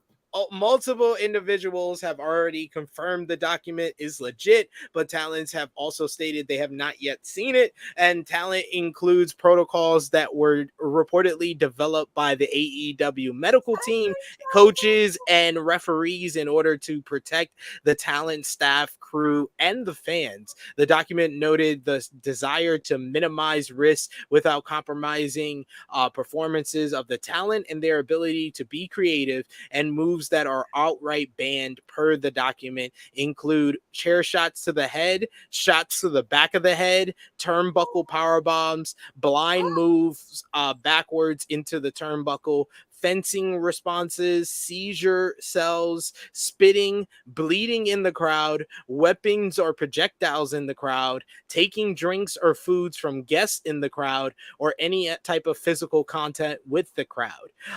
The report notes that fencing positions are an unnatural position of arms following a concussion. Additionally, Fightful noted that sources informed that nothing with blood on it should be thrown into the crowd either. Based on the document, it appears the only outright banned move is the turnbuckle powerbomb or similar variations of that move. The instance of a move of a wrestler taking a drink from the crowd appears to be the result of MJF throwing his drink onto a young fan during his match at AEW Revolution. More recently, Bryan Danielson had an incident of selling a feigned seizure during a match. The document also noted that specific spots that are still permitted, but they will require approval from the medical officials and coaches who are assigned to the match. And Fightful notes that the list was not comprehensive and could be adjusted by the medical and legal and coaching staffs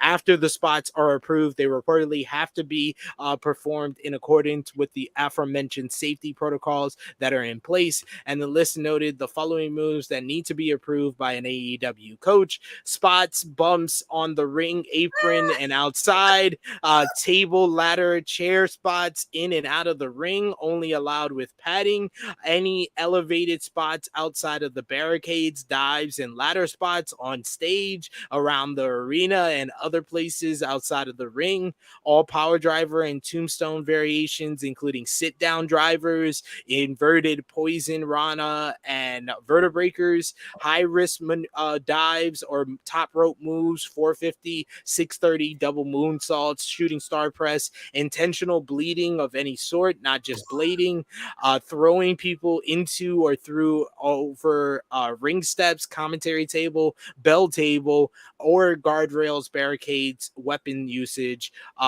with weapon uses in regards to chairs, pipes, kendo sticks, hammers, ring bells, bats, chains, title belts, thumbtacks, screws, barbed wire, and other sharp punching objects, powder, aerosol sprays, or liquids, throwing any weapons or objects, chairs, choking, strangling with hands or a weapon, or hanging spots, injury spots, or ankles, whether or not medical is involved or called to the ring, any physicality in the crowd or crowd brawling, and any physicality involving referees, managers, extra. It was also noted by the document that providing advance notice to the necessary parties for creative stunts and spots would be helpful so they can plan to perform them as safely as possible. And talents are also reportedly encouraged. Encourage the medical team or legal teams as early as possible for the planning of these spots. Get the fuck out of here. So we turned into the Teletubbies now? What the fuck?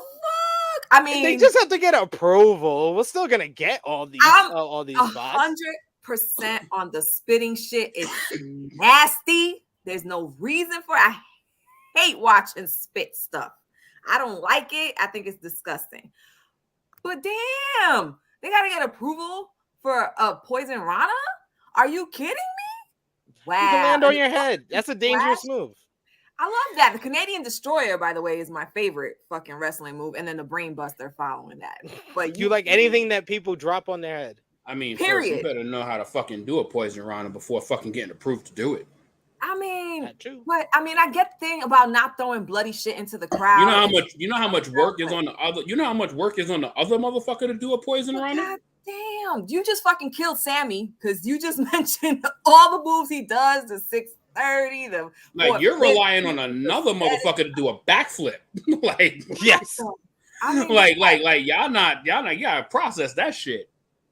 Listen, I just can't. You running down that list, and I'm like, that's everything they do. Now what? What the fuck are we gonna watch?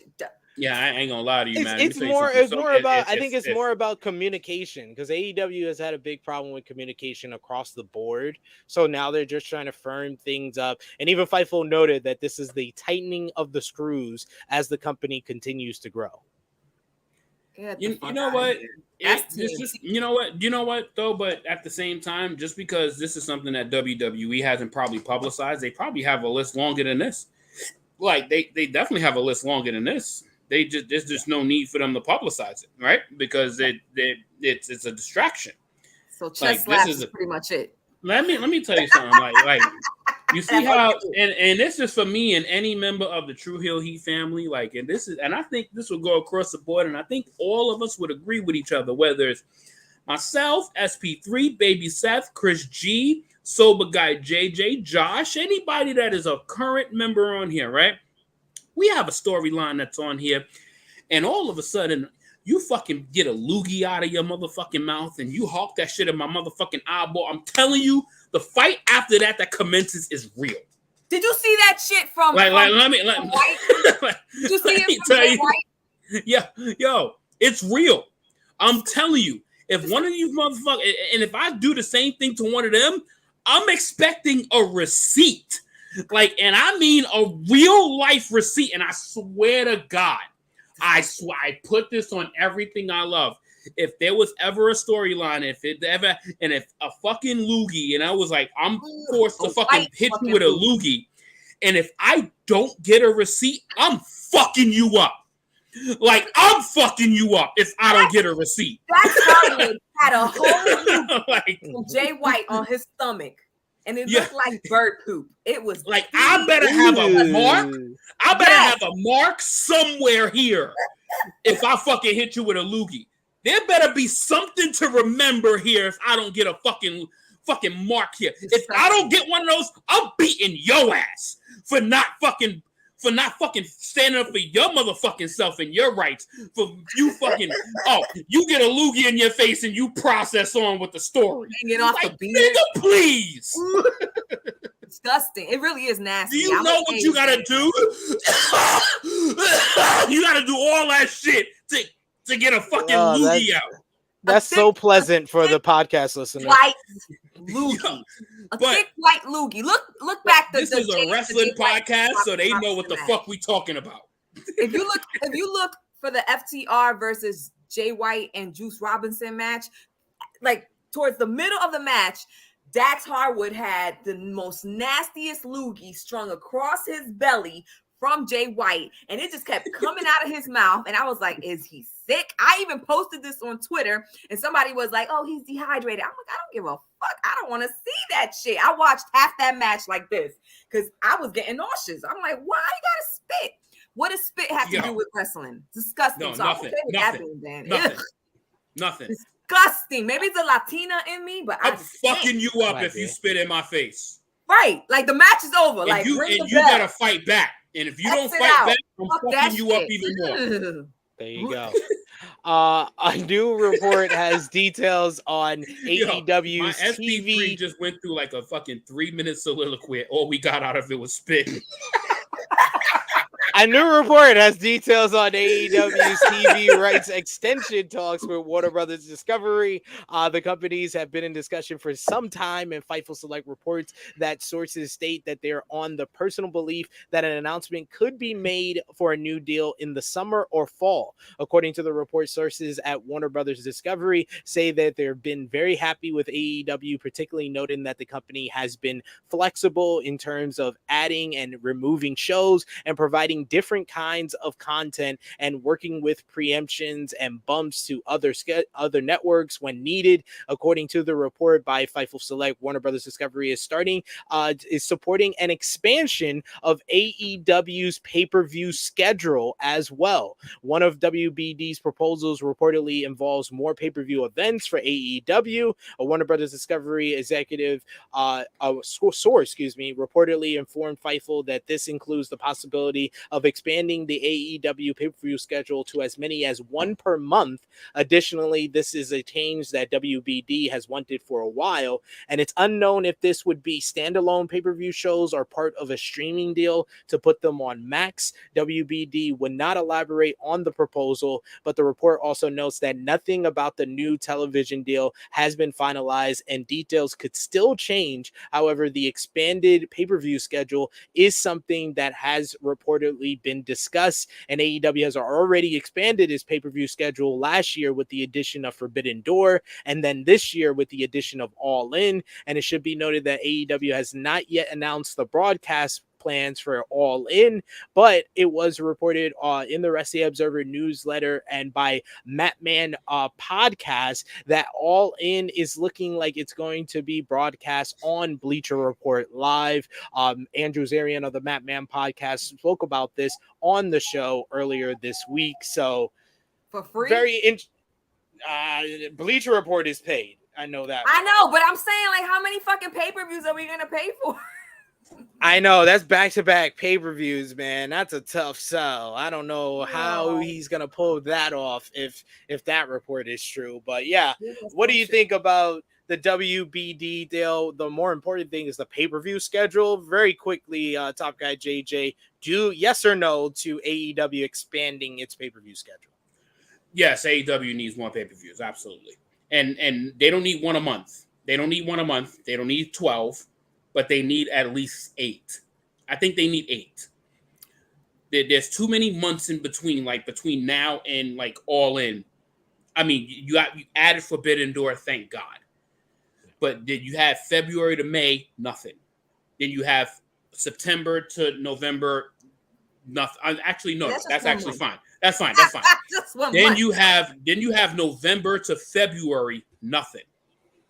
Because Revolution is in February. So you got to put something up against Royal Rumble. Like you got to put something up against that. Like you got to do a little bit more on that end. And I understand for people, like, listen, this is the fucking life we signed up for. We signed up to fucking be wrestling fans, okay? So we need more, a little bit. Then after Revolution, you got fucking February to May. Like, that's 3 months. Like, that's a season. I say yes, but make some of them half the price, because fucking $50 fucking 8 times a year. We gotta pay mortgage here. Maddie out here asking for Christmas every month. What? Ridiculous. I would say you keep the 5 main ones you have as pay-per-views. And then if I would say the top you can get is 10 in a year. I feel like that's the best number that I've seen for pay-per-views, with WWE kind of being the model. I say the other 5 you make as max specials, where a person just has to have a max subscription to get it. So in theory, right? So if you go with 10, because I think 8, because I think you need a month build up. I think you need a month build up for All Out. I think you need a month build up for Double or Nothing. I think you need a month build up for Revolution, and then you need that month for Full Gear. I think you need a month for the 4. I think you need a month for the 4. Those are your supposed to be your big... we're gonna see how this works with Tony Khan trying to book 2 shows at once. I think we'll right. see. And that's basically the test of, can he pull it off? True. Where it's 2 different shows. Of course, he can pull it off. But I think the test of back to back is a little. He couldn't even pull off a month with last year with Double or Nothing, the Forbidden Door, because everything went wrong. There was a lot of things that went wrong on him, but he also did not do a good job of booking. Yeah, Forbidden Door was so much better, but with Will Washington, Double or Nothing was rough. Yeah, so I mean, I'm okay with more pay-per-views as long as you don't gotta pay per the view, because like I said, 10 is too much in my opinion. 8 is a solid number. I agree with you, but why can't we get it like Fight Forever? You know, not Fight Forever, the fighter one. You know what I'm talking about? Fighter Fest, yeah. Why? Like, that's free. Why can't you do something like that? Like $50 every other month, and you paying for cable or you paying for internet. I mean, let's be real, okay? Who's rich? Of course. There's a lot of illegals out there. When it comes from a fan aspect, I understand if they're like, okay, that's too much. But if you're AEW, keep doing it, because you're selling. Everything's selling well when it comes to wrestling. Is booming again, like Safet says in the chat here. You gotta find a way to capitalize on the growth. You gotta figure out a way to grow your company to the next. Like, we've been talking about AEW growing to the next level for years now, right? And the fact that AEW is stuck at this 800,000 viewers, like, the pay-per-views will help them grow to keep interest in their product every single month. Like, not saying that they need one every single month, but these 3-month gaps, they're too big. Like, so they're too long. Their viewership isn't going up because they don't got enough pay-per-views? Well, I wanted to say, as far as looking at the bigger number, I think that present company included, myself, we do that way too much. The big number is not the big thing, and that's something about the numbers. I gotta be honest. we were talking. No, we were talking about it before. But no, I'm just saying you. Yeah, and I know because a lot of the people that do look at the numbers, they're looking at it because they're thinking, oh, this is what the executives and what WB. No, they're looking at the ranking. They're looking at the ranking because Fightful put out a report this week saying that sources at WBD prior to the launch, they're more interested in the show's rankings, talking about AEW Collision than the Raw numbers. So if AEW does 400,000 for Collision, but the 18 to 49, they're in the top 5. That's all that really matters to them, and that's why they got the contract. Because you got people. There's a group of people. I'm not saying it's a majority, but it's a minority that really believed that Tony Khan paid to get Collision. That WBD is people not are fucking stupid. Because people are dumb. But like people are dumb. Like you don't pay to get a weekly show. That you know how many checks you have to give a fucking network a year to get a weekly show that you won't be able to pay a talent. And I really, people are just dumb. I really fucking hate when I hear the comparisons between WWE and AEW. I'm like, that other fucking company, which I don't, I tell people watch what you like. That company's been out for fucking decades. How are you going to compare a company that has barely 5 years to someone that has 40 years plus at least 50? Yeah. So to a degree. So why I'm preaching for more pay-per-views for AEW, and this is for the reason this being here. So what works to a degree when it works for WWE. So it doesn't work every year, but when it works, every month they're building towards something. They're building towards a show. They're building towards something that you need. Basically, you're getting the climax at the end of the month or at the start of the new month, and then you get the rest of the month off. Whichever that time frame is, you're building towards something. Lately with WWE, it's at the start of the month. So you're building towards something. AEW, the 5 shows, 6 with Forbidden Door now, 7 this year, thank God, with All In. You need more to build towards. Like, you're having All In is 6. All In is 6? Oh yeah, you're right. So the AEW has 4 pay-per-views. Mm-hmm. Like without Forbidden Door, there's only 4 of them. There's too much dead time. Right, so you're spending all of these times, and then you're building up to these big weeks of Dynamite. You're building up to big weeks of Rampage. You need that big build up to pay off.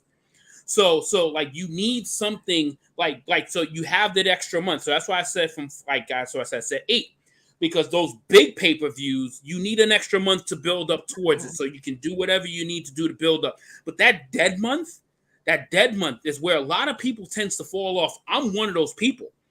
I won't know a lot of shit that happens between like December and January for All Elite Wrestling unless I'm literally projecting my brain to actually watch it.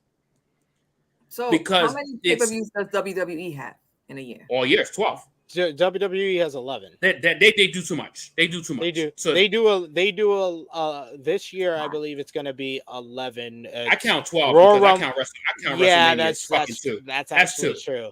Royal Rumble, Elimination Chamber, 2 nights of WrestleMania, Backlash, Night of Champions, Money in the Bank, SummerSlam, Payback, Fastlane, Survivor Series. Goddamn, you know it all off the top of your head. I mean, I think he works for them too. So I don't work for them.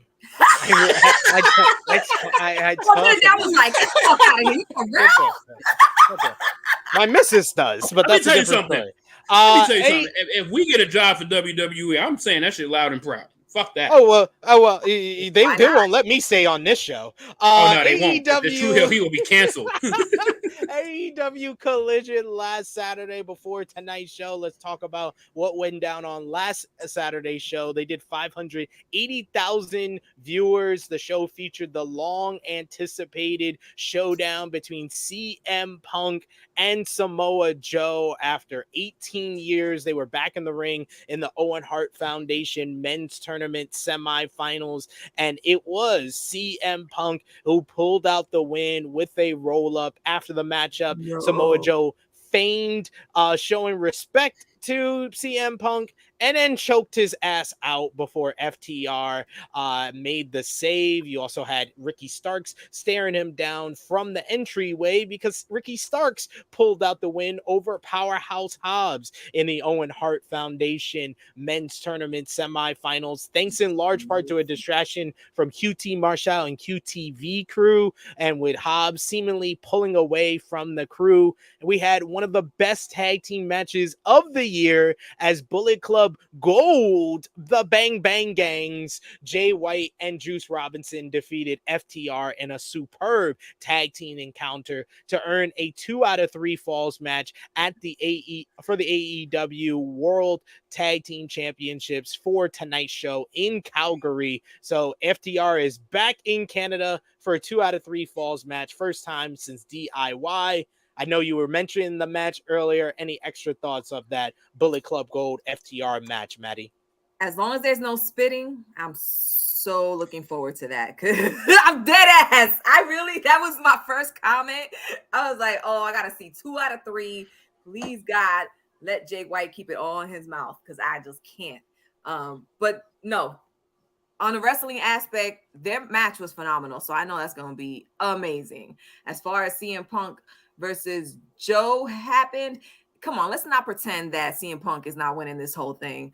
I'm not a CM Punk, I'm not me. I'm not one of those people. I'm sorry. Our producer is. I'm sorry. We believe. I don't Our hate producer's him. getting all the juices out. I don't hate him. Well, Jesus, what are we doing? I'm not gobbling. I'm not one of those people. I could have cared less. The collision is the CM Punk show. Let's be real.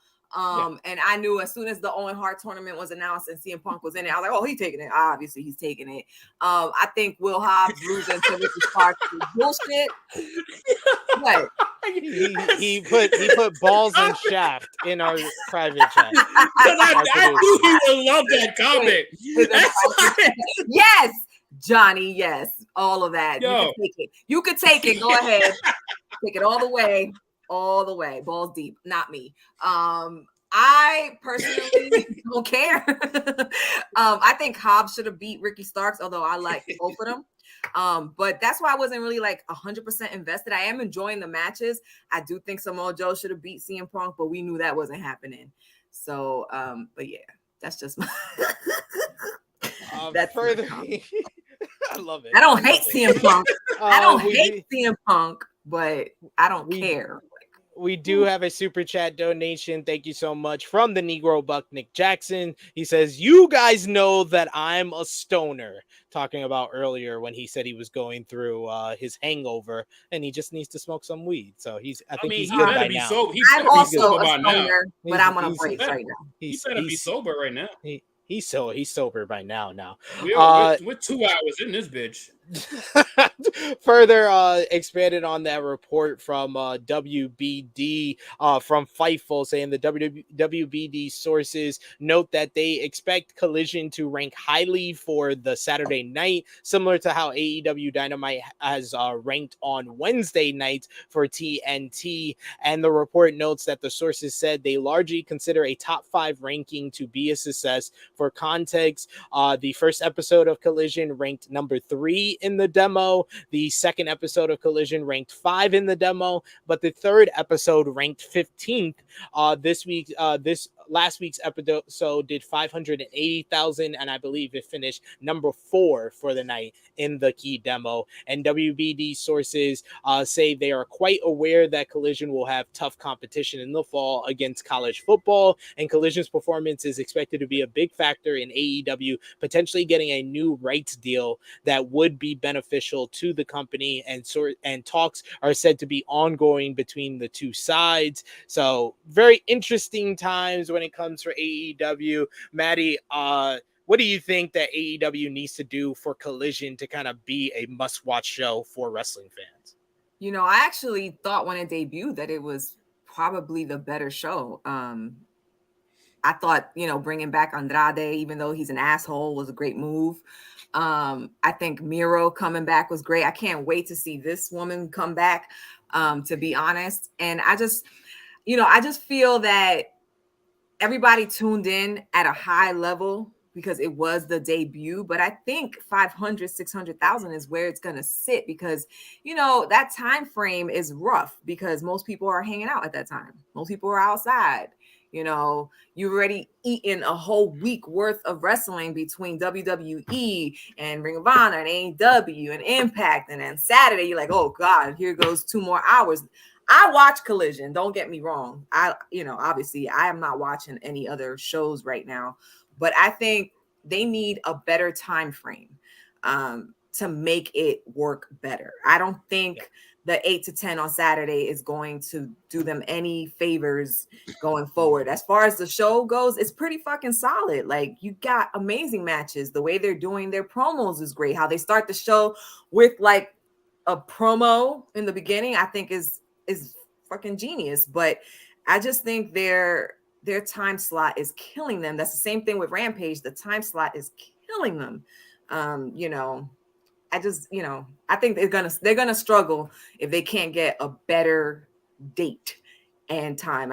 You got rid of Dark and you got rid of Dark Elevation. You could have tossed Collision into a Monday, Tuesday instead of on a Saturday night. They don't want to go against college football. They don't want to go against NFL, and they don't want to go against Monday Night Raw. It would be worse against Monday Night Raw. I mean, the Tuesday. I mean, yeah, they already beat NXT, so it wouldn't be that much of a push. But if you want to give the show the success, there has to be information out there that made them choose Saturday. The only available date where nobody had any wrestling going on at that time. I don't think they care about Impact Wrestling or they're even ROH. This is a WBD choice. People have to also realize it's not AEW. No, agreed.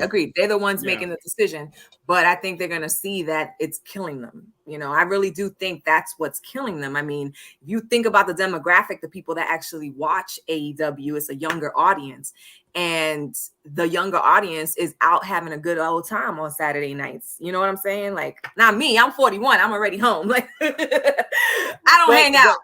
But AEW's average medium age range has gone up a lot. Like, I think it's like at 49, 50 now. Is it? Yeah. See, I was surprised to the viewership.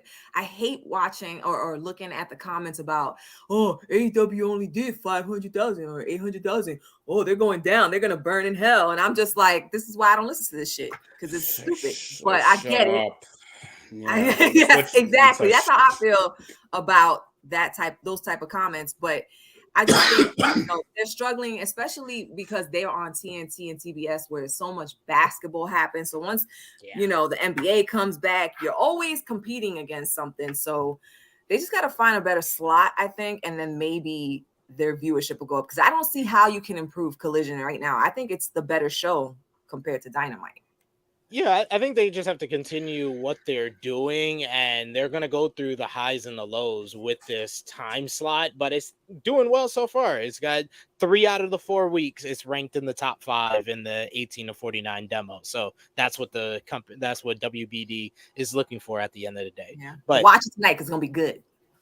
You mentioned Rampage. That's the last thing from AEW for us to go through here. They have their show featured last night Willow Nightingale defeating Athena to advance in the Owen Hart Foundation Women's Tournament. She now advances to the finals on tonight's Collision against Ruby Soho. You had Lance Archer make his return and beat Trent Beretta. Post-match, he attacked both best friends and challenged Orange Cassidy for the AEW International Championship on tonight's Battle of the Belts following Collision. And you had Taya Valkyrie beat Izzy McQueen. Post-match, Toni Storm came down to talk trash to Taya and set up an AEW Women's World Championship matchup for Battle of the Belts tonight. The Wrestling Observer newsletter reports that Andrade El Idolo is said to be interested in returning to AAA. AEW CEO Tony Khan has already given him approval, and he can work shows as long as he is not booked on cards with New Japan Pro Wrestling Talent or CMLL due to the acrimonious relationship between AAA and CMLL. And then finally, Kenny Omega has talked about what many people have been talking about since Forbidden Door, the Tiger Driver 91, and if the matchup with Will Ospreay was too dangerous or reckless. Kenny Omega said in an interview with Sports Illustrated on Critics of the Spot, he said they just wanted to put a dark mark on that match, which is a performance I'm extremely proud of, and performances like that will be few and far between as I get older. On why the move was important to him, he says, in terms of a live physical performance, I've seen anything more mind-blowing, skill-wise, performance-wise, production-wise than Circus Olay. To me, that's the peak of form of that style of entertainment, and as I watch these shows and their stunts and their compositions for every scene, it is rare for me to go, that looks easy, I could do that. But there certainly are times when I watch what they do and know this is their identity, and that is the reason why they're on that stage during the high-flying acrobatics or seamless strung together choreography. I never go, how stupid is this guy? If he falls, he's dead. We'd be dead if we tried that. But here's the thing. We're not them. We've never be them. We weren't meant to be them. And on the risk of the move, he said, quite frankly, don't tell me not to wrestle the way I know how to wrestle. Is there a risk? Was there a risk when Mike Tyson was fighting within inches of space between another championship level boxer throwing power punches? Of course. But Tyson was confident in his abilities and he knew he was the best. So don't tell Mike Tyson how to box and don't tell Tyson Smith how to wrestle. You aren't even close to being qualified. Just shut the fuck up. Period. Period. Yeah, you got to drink to that. Because that fucking match was, that was match of the night. That was main event for me for Forbidden Door. And I was more excited for that match than the Bryan Danielson match. No offense to the Bryan Danielson lovers. I'm with you. I actually fell asleep after that match and watched the Bryan Danielson match the next day. I'm not gonna lie. You had to take a break. It seemed like a couple of people in that crowd let me tell you, and went home early. If we weren't on a live stream, I would have probably went to sleep. If we weren't on a live stream, I would have probably went to sleep right after because I was exhausted after that match. Yeah, and don't get me wrong, I do appreciate Bryan Danielson's skill set. Is he the best in the world for me? Nah. To me, I do think Kenny and Will Ospreay are up there. They're there. But I do like crazy ass moves like that. So, it's not everybody's cup of tea. But when I saw that happen, I was like, Kenny's dead. But I didn't go, oh my God, Kenny's dead. This is bullshit. Nobody should be doing these fucking moves. Come on. Get the fuck out of here. Can't tell somebody how to do what they're passionate about. I don't understand that. I never what the fuck? Like I said, we're not watching Teletubbies here. Let's be real. Yo, I think you're gonna get some real shit out of Kenny Omega. I find it remarkable that people try to control another wrestling fan's passion of what they like. It's so blasphemous to even know that that's a thing that people try to do. I like this style. Shut the fuck up. That style sucks. Right. Like what you like. Watch what you want. That's how that was my motto. Straight through. Don't fucking try to ruin it for me. All them rules. Exactly. Losers. There should be no rules to being a wrestling fan, but yeah. And it's also a subjective art form, so you're always going to get someone that disagrees. You know what? So that's also what I love. I hate and love about it. These are grown people. Give SP3 an opinion that you don't agree with. He'll let you know that real quick. Yeah, because it's a subjective art form. That's what subjective art forms are all about. You see Myron's comment? Bro, yes, Myron. His government name out. A lot of people don't know that Kenny's real name is Tyson. Tyson Smith. Tyson Smith. He brought his government name out. No one even projected him to do that. But that brings us to a close on the AEW portion of this podcast. I want to thank Maddy for joining us, making us laugh, having a good old time with us, bonding with Top Guy JJ. Thank you so much for being on the show. Won't be the last time we have you on here. Listen, but I I need in my life. I don't know if there is this is. I know we do. This motherfucker right here plan shit for like 6 years in advance. But I need in my life that rare appearance that I make on Tru Heel Heat for this woman right here and Chrissy Love to be on the same screen. Like I think me and the rest of the Tru Heel Heat need that in our lives. You just let me know when, and I'll make myself available. This was so much fun. Thank you guys for having me on. I love this show. This show is hilarious. So keep doing what you're doing. Don't filter yourselves because that's what makes people boring. You are right. But let the people know where they can follow you. Spotlight. He just gave it a whole screen. Yep. Whole screen. You can. I don't got wrinkles. I'm 41. I don't got wrinkles. So just make sure they don't see them pores, girl.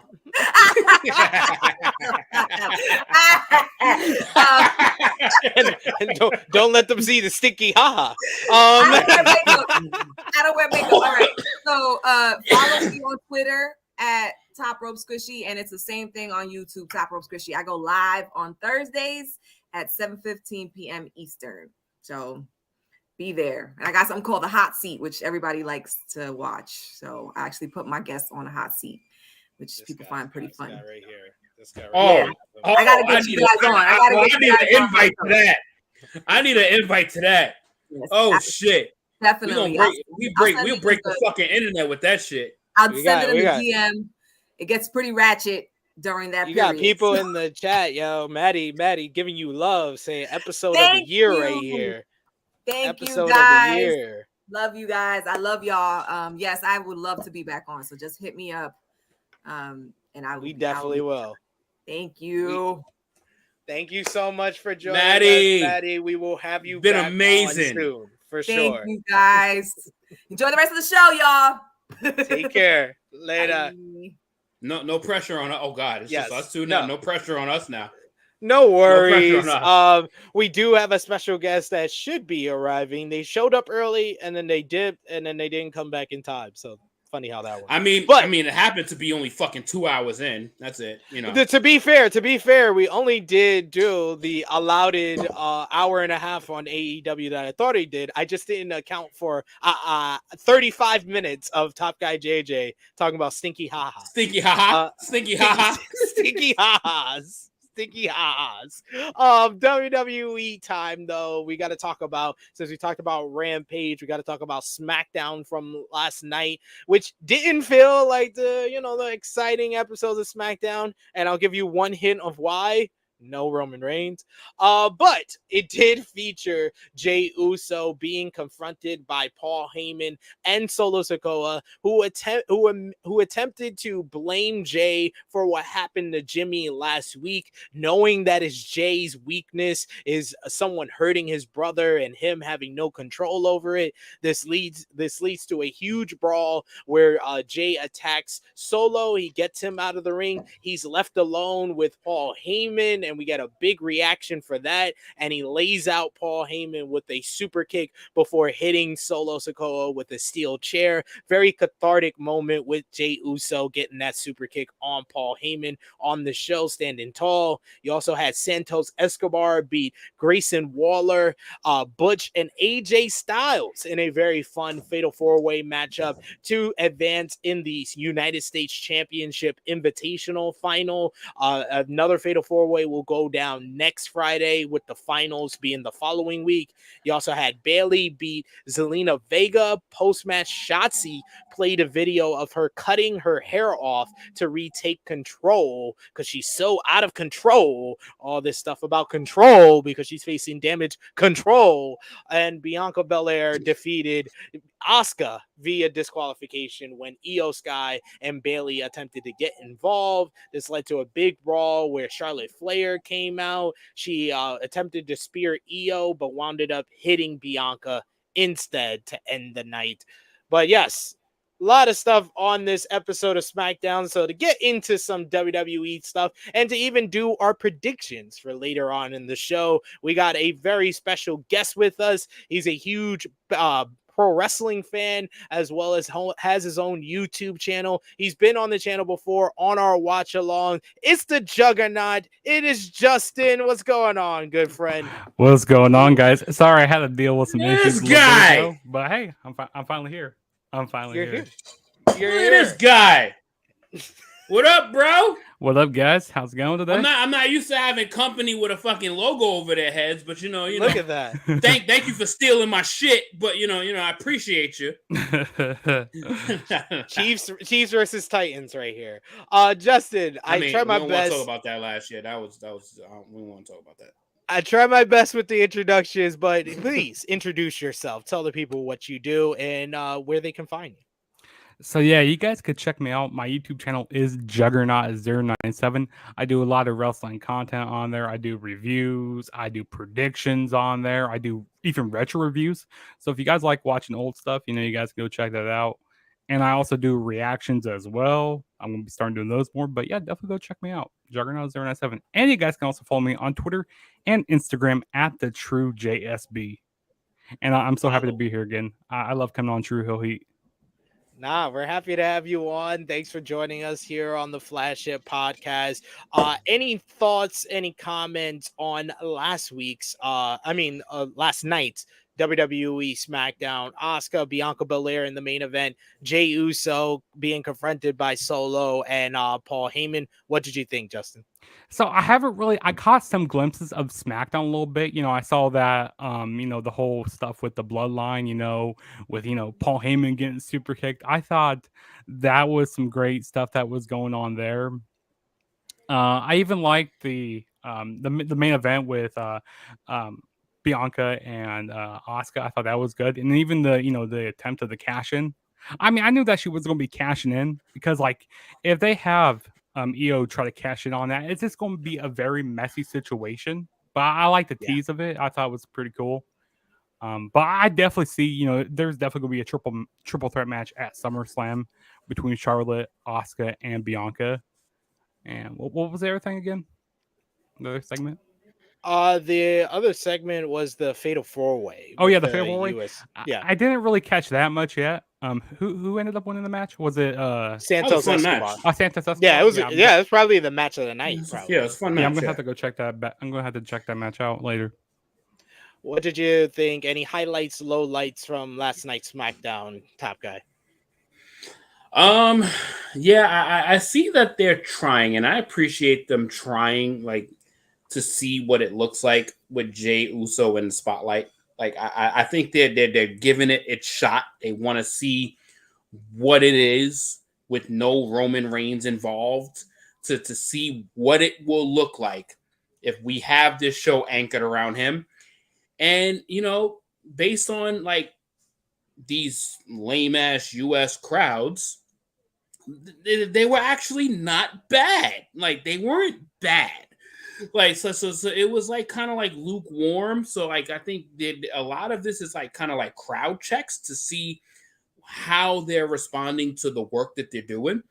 But it was fun. It was a little fun to watch. I mean, I think they're trying to make Jey Uso as strong as possible to actually make him a believable opponent for Roman Reigns at SummerSlam, because we know that's what's coming. I am on the other side of what Juggernaut said about the women's main event. I was not a fan of this match at all. This match to me was another clusterfuck.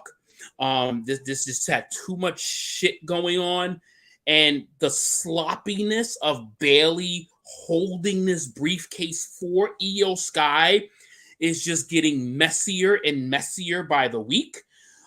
Because you're the Money in the Bank winner, Io Sky. The referee is paying attention to you, the winner of the Money in the Bank, Io Sky, and not the loser of the match, Bayley. So Bayley is not cashing in. It's Io Sky. So her dialogue is with Io Sky. So it makes sense that it's a delayed response because it's not Bayley cashing in.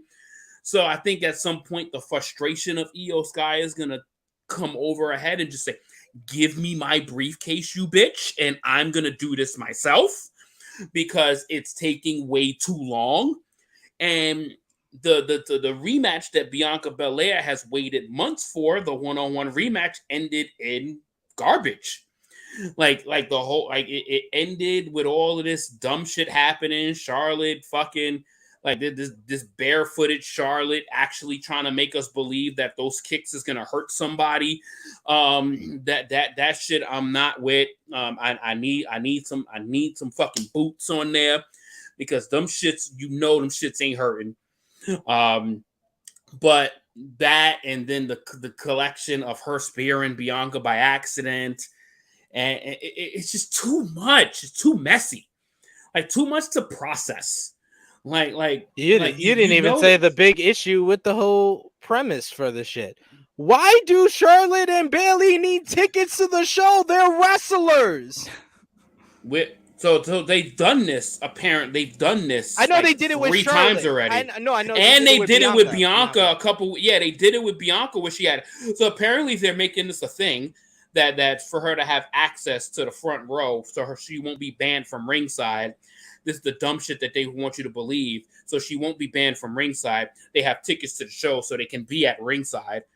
Like them shits are not fucking $50,000 scalpel tickets, but whatever it is. Anyway, it's dumb. It's dumb. That whole ticket shit is stupid. Just let them fucking play their fucking entrance music so the fans can actually get some entertainment from seeing them instead of just having them fucking being extras in the crowd and they don't even get to react to them until they fucking see them on the Titantron.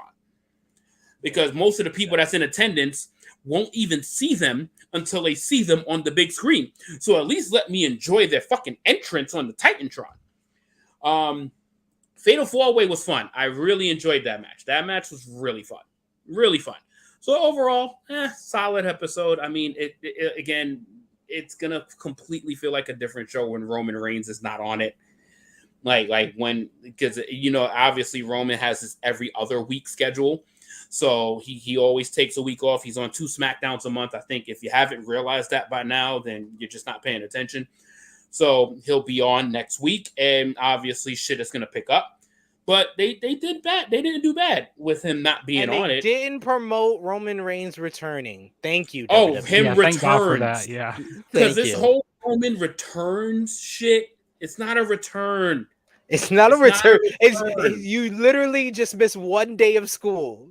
1 day of school. You don't need to say you're returning after 1 day of school off.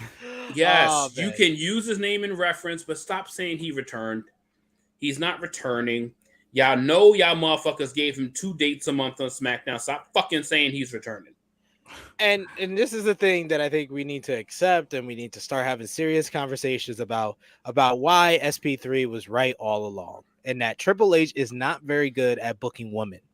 The issue before with SmackDown was they had a shitty division. They had a shitty division that was top heavy. You had your Ronda, you had your Charlotte, and then it was a huge drop off from there. Yeah. Now they have a strong, believable women's division, like Myron is saying here. Well, at least they have a strong, believable women's division, unlike Raw. They got all these players at play, and still they don't have shit to work with.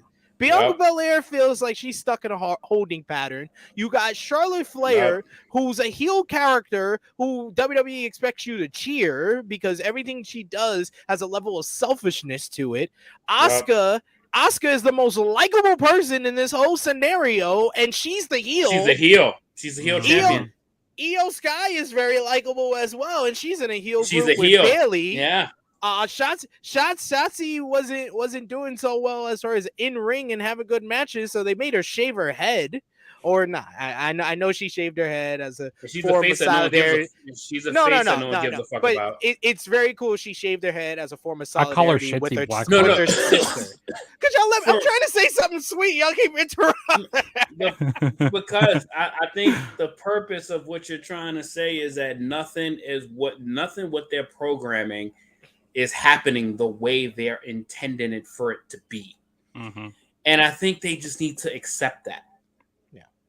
Like, they need to accept that, and they need to just, like, at some point, give the women a little, stop shoehorning them in there for fucking 10 minutes of the last part of the show, and let them scramble jack everything that they fucking got to do in 10 minutes. because now it makes their performance lackluster because they're so rushed. Like, there's no reason that we're gonna have fucking a Kevin Owens and Sami Zayn entrance like the week prior start at 9:30, but then we get Bianca Belair's entrance. Her entrance doesn't even start until 9:41. So her entrance is starting at 9:40 something, and you know they're going into a commercial break right immediately after the entrances. So they got 10 minutes to shoehorn all 5 of these women to do their thing in 10 minutes, and it's gonna come out like that. Like they're not even getting respectable time to do their jobs. Yeah. Like, and you got heel Charlotte, which, you know, obviously the crowd is cheering for her. Some cities, so some cities booing, some cities cheering, and I think that's cool for Charlotte. Io Sky is a babyface. I don't give a fuck. It's like Io Sky is a babyface, but they got her in a heel group. Makes no fucking sense whatsoever. Bianca Belair, just pull a fucking trigger already. Just pull the trigger. Like, we know it's coming.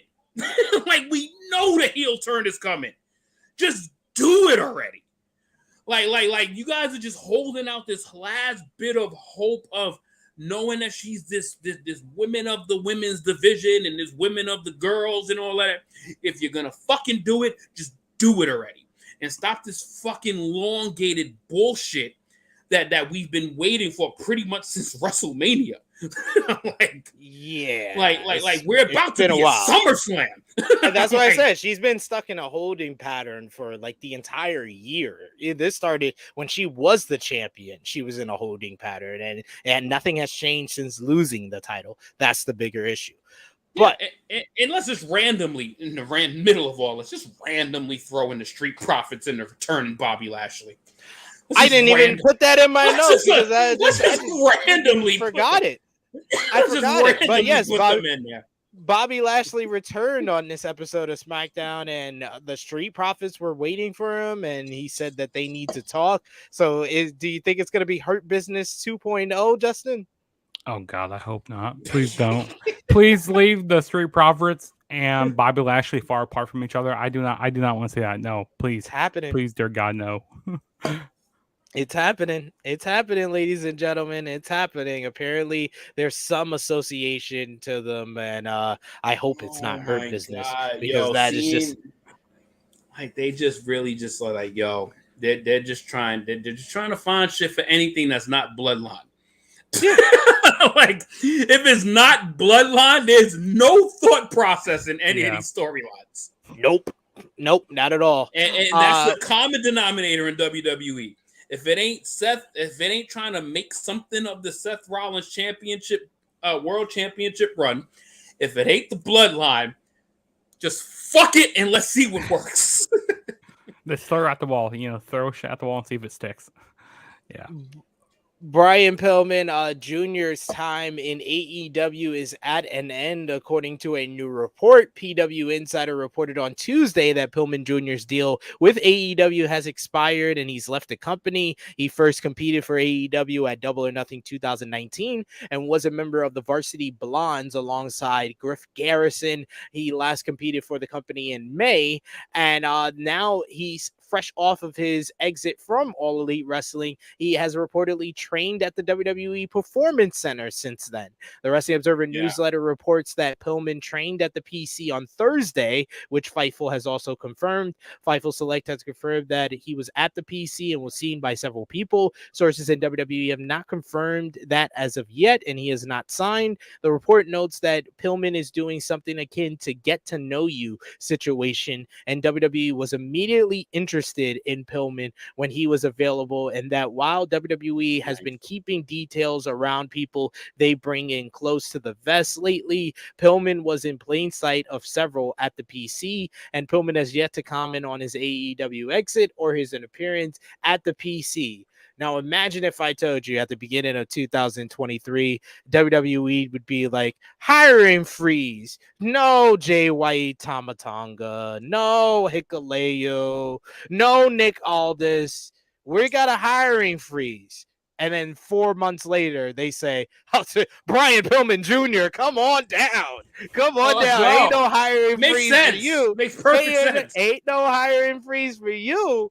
Justin, what do you think about Pillman Jr.? And do you think he winds up in WWE by the end of 2023? I could definitely see Brian Pillman coming to WWE, but do I see him being like a big star? No. I mean, I don't think they have it. I don't think they will book him correctly. He's just gonna like end up like release like whenever they have their big releases, he'll end up on that list. I think he should have stayed with AEW. I mean, to be honest, I agree with Top Rope saying that Brian Pillman Jr. He's kind of mid. I'm just not a big fan of him. And for having all these like hiring freezes, on all these other people, this doesn't make any sense. Like, what is WWE smoking right now? Like, I have no idea. But no, they don't need Brian Pillman Jr. WWE always with crazy ideas. But I mean, hey, I hope the best for Brian Pillman Jr. One of the first interviews I did for this channel here. WWE's riding high as far as business as of late, and that's transferred over. Real quick, I just want to real quick because there's a bit that happened. I think that we didn't talk about that happened. Actually, SmackDown was kind of eventful. Not eventful, but little nuggets. If these motherfuckers don't pull the trigger on LA Knight winning the United States Championship, if these motherfuckers don't do that, they are the most fucking tone deaf people in America. Like we know he wasn't winning the world championship. We know he wasn't winning that shit. He wasn't winning any form of those championships.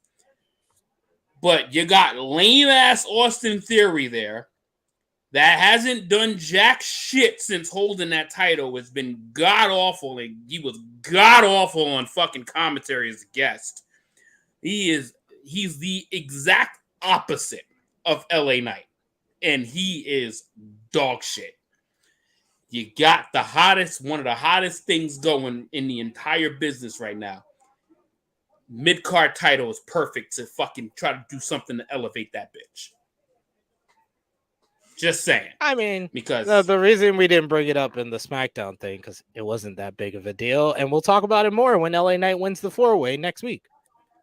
I just like the fact that he came out to a US crowd on live television while it was aired, instead of him fucking coming out in Madison Square Garden that you had to find on fucking YouTube and Instagram, that he got the biggest pop of the fucking night when it wasn't even aired. These fucking dumbasses. You finally decided to have the other three jabronis do a promo off camera and backstage and have him come out and cut his promo on the Fatal 4-Way. So it finally was like, okay, all right, y'all hearing a little bit now because y'all let him come out and cut his promo live.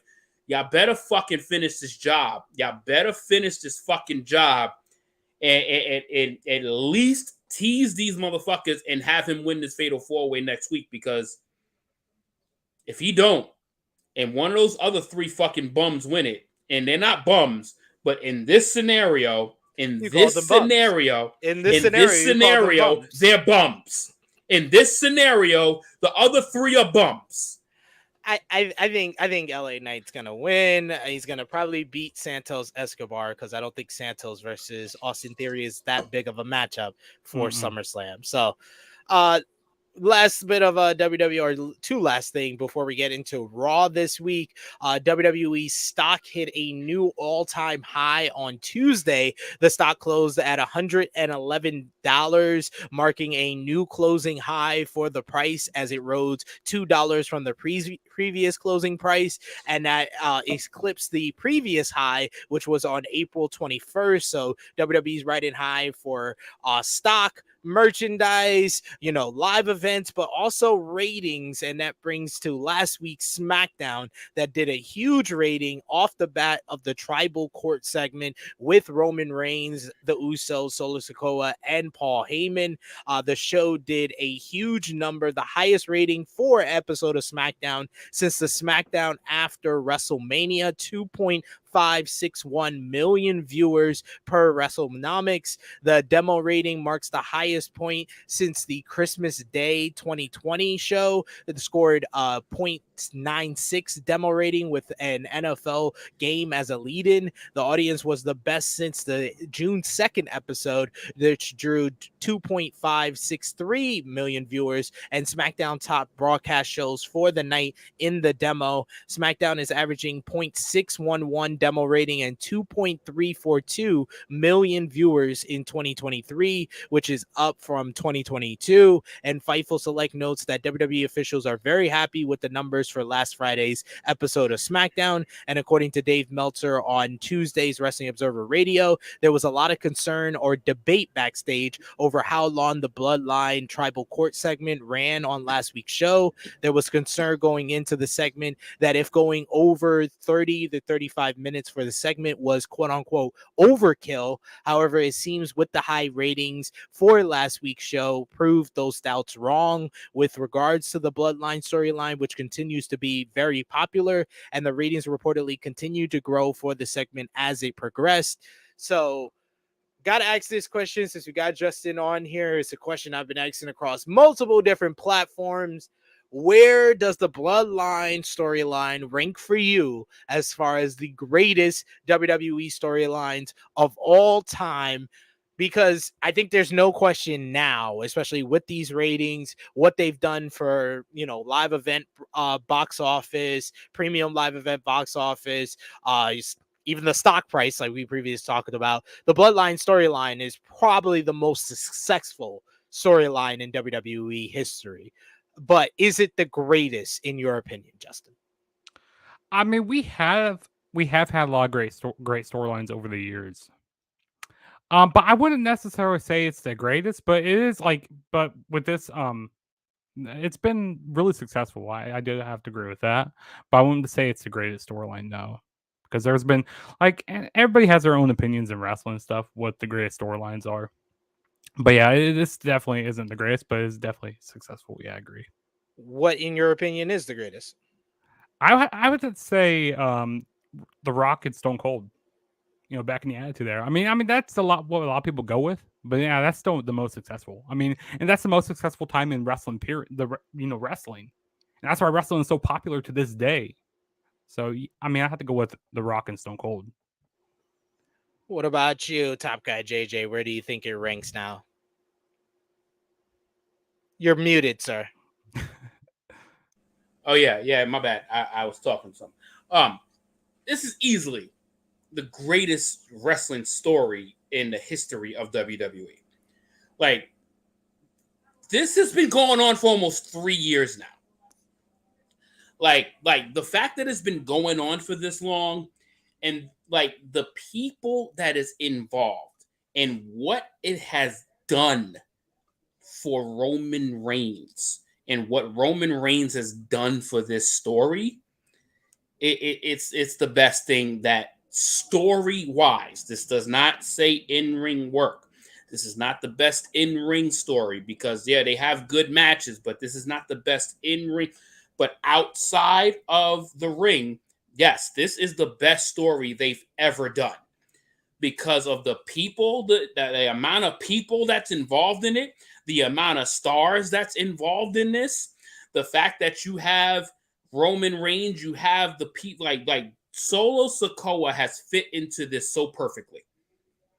There's no question about his belonging in this Bloodline story. And that has a lot to do with how they've all executed this together. And you've had so many parts and pieces to this fucking story. Yeah. This and if it captivates and ends itself the way it should, then yeah, I mean, this to me, I've been watching the greatest WWE story of all time. Absolutely. In-ring work is a different conversation, but story-wise and build up to what you're watching, oh yeah, this is easily the best story they've ever done. Yeah, I said this. We had this conversation back in January on Tru Heel Heat when we had Nate Milton on with me and Chrissy Love, and I don't think my top 5 has changed since then. because you have to realize it's not about the in-ring work. It's not just about the drawing power. It's not just about the level of, storytelling or great matches that a rivalry has. It's all of that together what should make the list of your greatest WWE storylines. And I think with that in mind, I would say Macho Man, Hulk Hogan is in that conversation. The Mega Powers implode. You got Triple H and Batista in that conversation. Shawn Michaels and Chris Jericho's in that conversation. But I think as far as the greatest, it comes down to that most successful and the drawing power, because that at the end of the day, that's what wrestling is mostly about. It's about the business and what type of money you draw. And especially when it comes to, if you're talking about a WWE storyline, that's the number one thing they're looking for. So that's the number one thing we should take into account. And there's only two that's really in the question now. It's the Bloodline storyline, and it's Austin versus McMahon. I was about to say that. Yeah, Austin versus McMahon is the only thing that's as impactful as far as what it did for the business, for WWE. That's the only one that you can make a really good argument that beats the Bloodline. Everything else, all the stories I just named, any story you could think of that you think is on par or better than the Bloodline, it probably not when you really get down to the nooks and crannies of that debate. But you don't want to really get to that, because then that will take away your, wrestling fans are already very protective of their opinion. But if you decide to get in a debate, you're going to hear new information that might change that said opinion. And just on the wrestling front, this Bloodline story has generated two tag team title match main events. Has never ever happened. Well, three main events, right? Yeah. Wasn't it 3 main events total, but 2 title matches? Yeah, 2 title matches. You're right. Yeah. So that's what I'm just saying. Like, for a company that's never done it before at all, and for a company for a place that has the best tag division on the planet that has never done it yet, for a place to be so out their comfort zone and actually produce 3 main events, 3 total main events of tag team wrestling, that gotta mean that there's multiple parts of this story that has been fucking amazing. And the fact that 4 of them were in the same damn group, this shit has been incredible to pay attention to, and the crowds that they've been able to perform this in front of has been absorbing this shit like a fucking sponge. Like, it's been great. It's been great.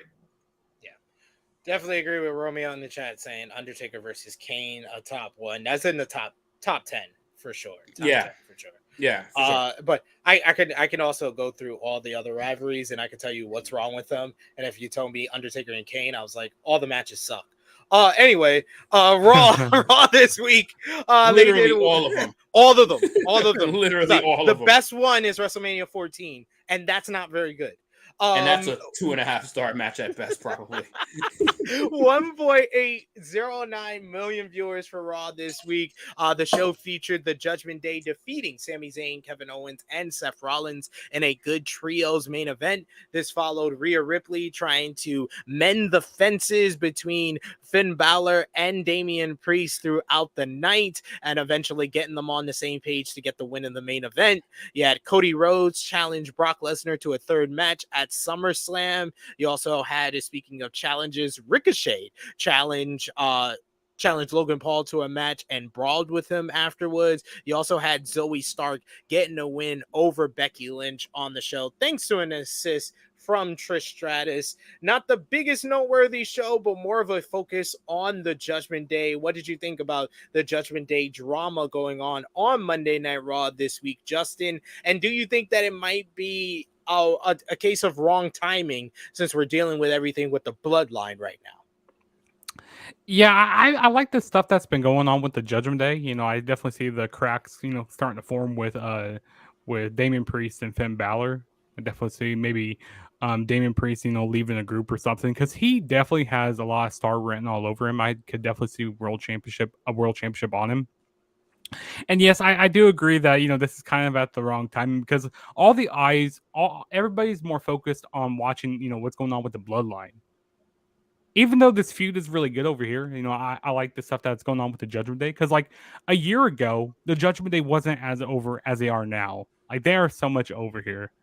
So I've been enjoying the stuff that's been going on with them. But yeah, it's just wrong timing. We got Annika in the chat who says, "I liked it. Good choice. I'm not breaking them up just yet." Yeah, it needs to be more of like a slow burn if they're going to tell this story, especially at the same time. But apparently not everything went too well with that main event with the Judgment Day getting the win, because according to PW Insider, an argument took place backstage Monday night at WWE Raw with the participants of the main event. The headliner saw the Judgment Day beat the team of Sami Zayn, Kevin Owens, and Seth Rollins in a 6-man tag team matchup. According to the report, after Balor pinned Zayn, all the participants returned to the gorilla position and an argument ensued. The argument reportedly started due to some frustration over how the match was executed. PW Insider notes that the argument was never in danger of getting physical. The crux of the issue was that some spots in the match reportedly didn't go off as they originally were planned, and they ended up looking quote unquote clunky. And the outcome on certain aspects of the match being changed at the literal last second had to do with this. And one source reportedly blamed one talent who they did not want to name in order to not make the internet go insane. After the argument deflated, it said that many involved weren't happy with the situation, and the incident was seen as one of those things where things didn't click very well and emotions were riding high, since there were so many individuals involved who take great pride in their work and their performances. Both PW Insider and Fightful Select had more on the situation, and both reports note that people in the company have downplayed the argument and describe it as more of a difference of opinions, with PW Insider noting that the disagreement was exacerbated by some last-minute changes made to plans for the main event, and that the report notes a source as saying that there were changes being made to plans almost down to the moment that the second set of ring entrances began, and it aggravated the situation. And when things didn't flow smoothly in the ring, it was felt as if the changes might have contributed to the matter of things not going off as smoothly as it otherwise would have went.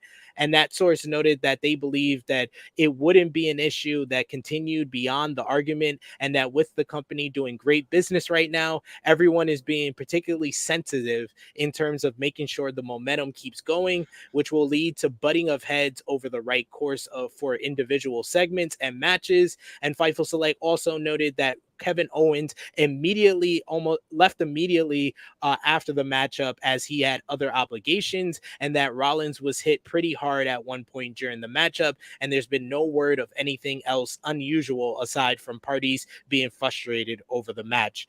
What do you think about the backstage dispute going on after Raw this week, Top Guy JJ, if you heard any of that during your sleep? And people wonder why they fucking focus on the bloodline and the bloodline only. Mm-hmm. Like all this bitching about fucking spots and people getting hit and shit getting X. Shut the fuck up! Like, shut up! Like, oh my god!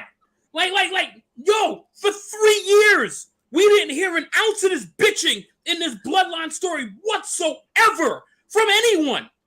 And you get a fucking main event spot. The three people that's probably mad is because the fucking Judgment Day actually won the match. Like, which actually helps the Judgment Day. Aren't you supposed to help talent, you dumb fucks?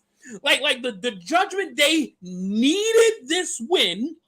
So the people that are holding the championships probably started a fucking argument about something that was fucking irrelevant. And my God, that's nauseating. Like, shut the fuck up. Like, we're having a conversation about everything but the match that they won. Like everything outside of the match, we want to have a conversation about. Oh, we want to talk about spots. we want to talk about people were feeling certain kind of ways. Shit was clunky. The result. Like, shut up. Like, oh my God. Oh my God. All that bitching that probably took place, they're probably sitting there like, yo, y'all wonder why we only fucking care about the bloodline. Y'all probably sitting here wondering, and look at you fucking back here talking like a bunch of fucking girls back here after y'all just main evented a fucking show. Like, get the fuck over yourselves. Holy shit. 3 of you are fucking champions, and 1 of you is holding a fucking briefcase. And the other one, the one that probably wasn't complaining at all, is the women's champion. And there's 6 grown fucking men. Well, not Kevin Owens, because he left immediately, thank God. He was like, I got no time for this. Sami Zayn wasn't complaining. I don't see Sami complaining. Shit. Holy shit, you fucking girls. Like, my God. My God.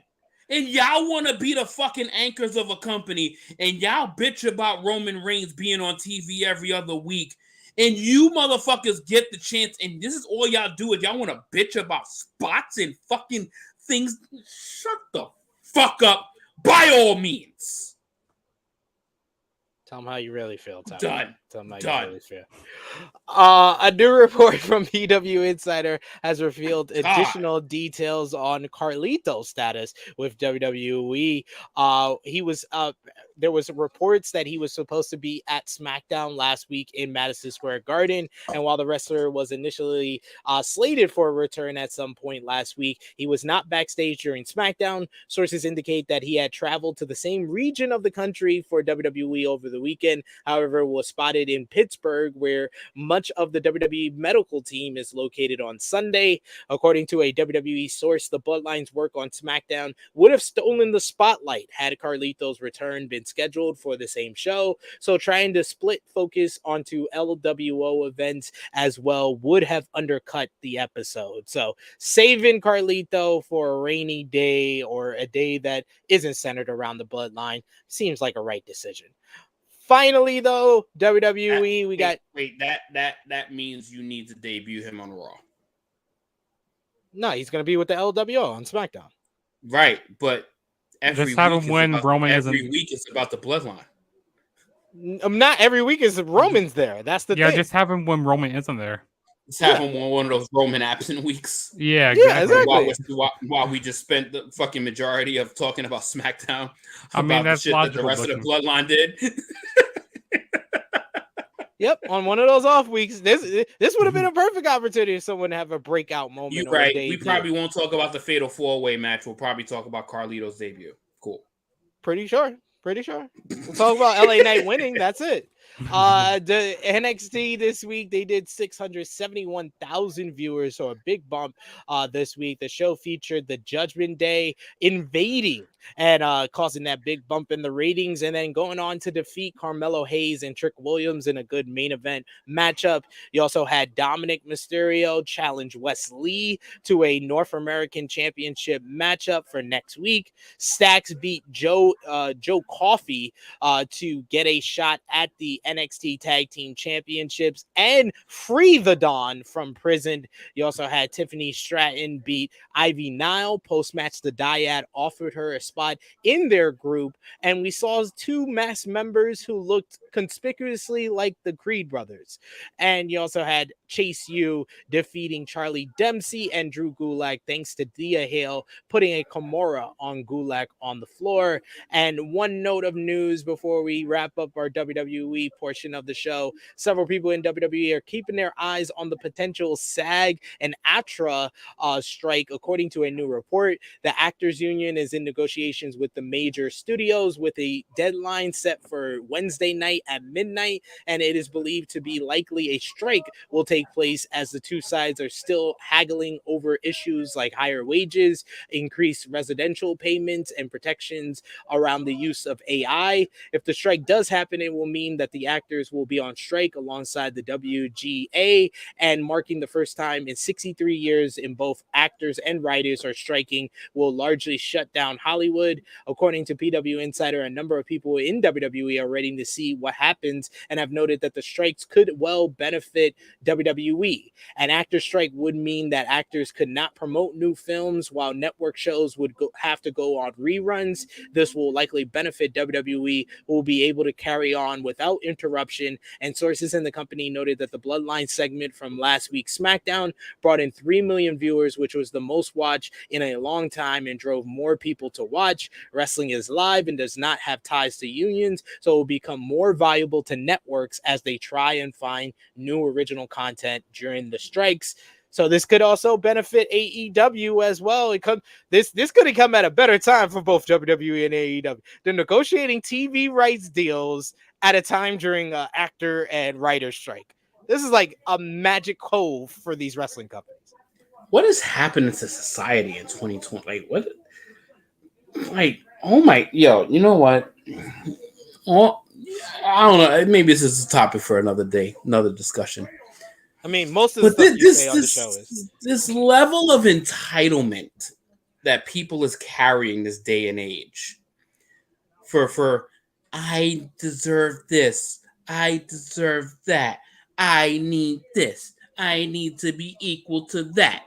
It's like they're just carrying these fucking sour sticks and just thinking that they just are gonna be able to just manipulate and control power and this cancel culture and freedom culture and all of this other shit.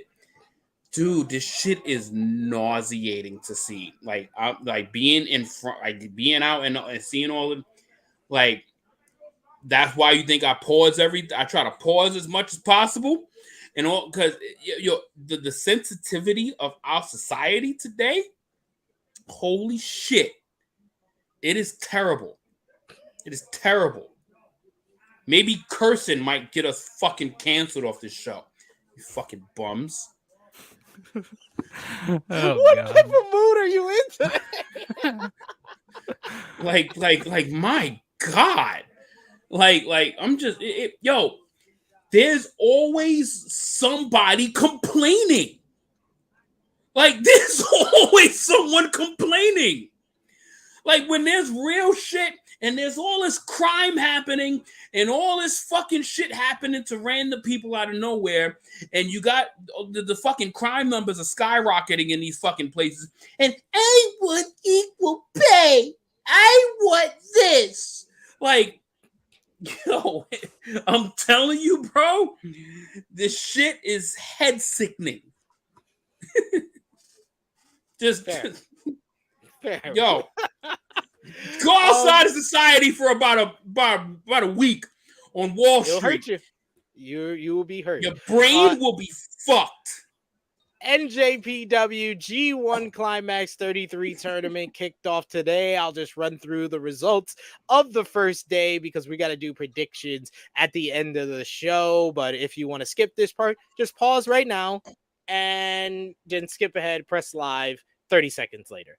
In 3, 2, 1. Day one had Tai Chi actually defeating Will Ospreay to get a win in an incredible matchup. With this upset win, Tai Chi gets his first win over Will Ospreay, kicks off the tournament with a bang. We then had Shota Umino and Ren Narita, 2/3 of the Reiwa Three Musketeers. They battled to a thrilling 20-minute time limit draw to both gain 1 point in the G1 Climax. Kaito Kiyomiya started off with a bang, defeating Yota Tsuji in a great clash in his first G1 Climax. You also had Kazuka Okada beat Great Okan to open up the tournament today. And you had Sonata defeating Hikuleo in the main event, the IWGP World Heavyweight Champion, getting 2 points to start off the G1 Climax. And in a little bit of news from New Japan Pro Wrestling, the Wrestling Observer newsletter reports that people in NJPW still aren't sure when Mercedes Moné will be back.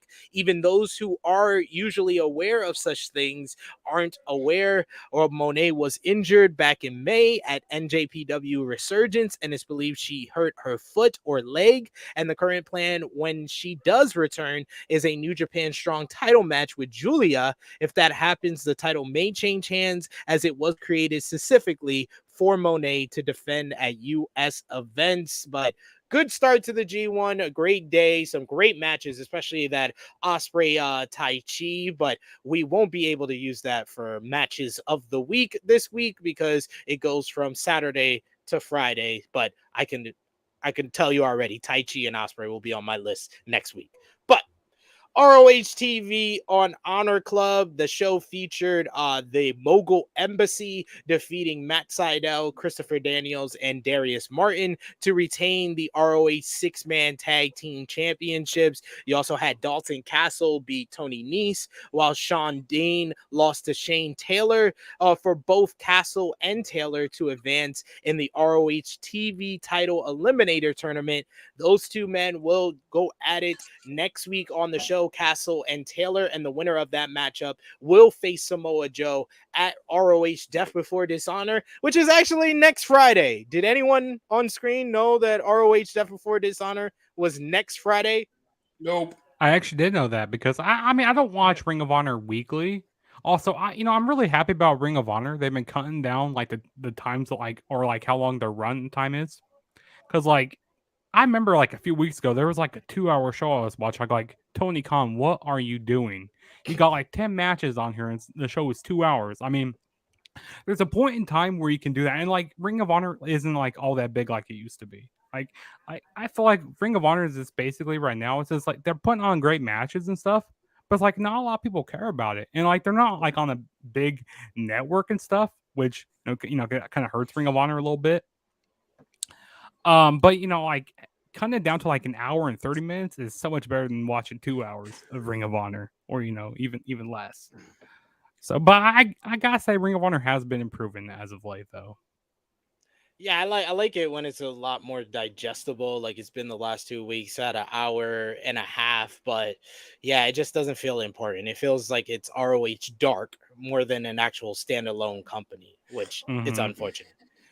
GCW had their Now and Forever event. I was there live in New York City, Melrose Ballroom, and saw one of the greatest independent matches of the year, ladies and gentlemen, as Speedball Mike Bailey and Yoshihiko had an all-timer in one of the greatest parody matches in wrestling history, as they basically redid spots from Kenny Omega versus Will Ospreay 2. Yes, Speedball Mike Bailey and a blow-up doll redid Ospreay versus Omega 2. I beg of you, everyone that did not see this matchup, please just go out of your way to see the matchup. You won't be disappointed. You also had on the show, the East West Express defeated Amazing Red and Brian XL to retain the GCW World Tag Team Championships. You had Blake Christian defeated Mal to retain the GCW World Championship. You had Zack Ryder and Steph DeLander beat Bussy in tag team action, and you had Super Kawaii Maki Ito defeated Billy Starks, and then finally you had Utami Hayashita defeating Lufisto in the main event. Top Guy JJ, you found something funny? What, Amazing Red working? No. I also read a comment. I hate GCW with a passion. Who said that? Oh, I love it. I love it. and then really a blow up doll. And people say, "Oh, wrestling's fake." They tell me how that's fake now with blow up doll with Mike Bailey. Nah, man, that ain't fake. That ain't fake. That's as real as it gets, ladies and gentlemen. I mean, how do you gave him German suplexes. Gave him German suplexes. The blow up doll gave him German suplexes. And the blow up doll got his foot on. Why you talk about a blow up doll giving suplexes? I'm gonna take a potty break because we're 3 hours in. Go do your thing. Go do your thing, sir. I'll be right back in 30 seconds. We got Negro Buck who says, I love Speedball, but what? And Caden says, I got to watch that Speedball match. Everyone needs to. Everyone needs to.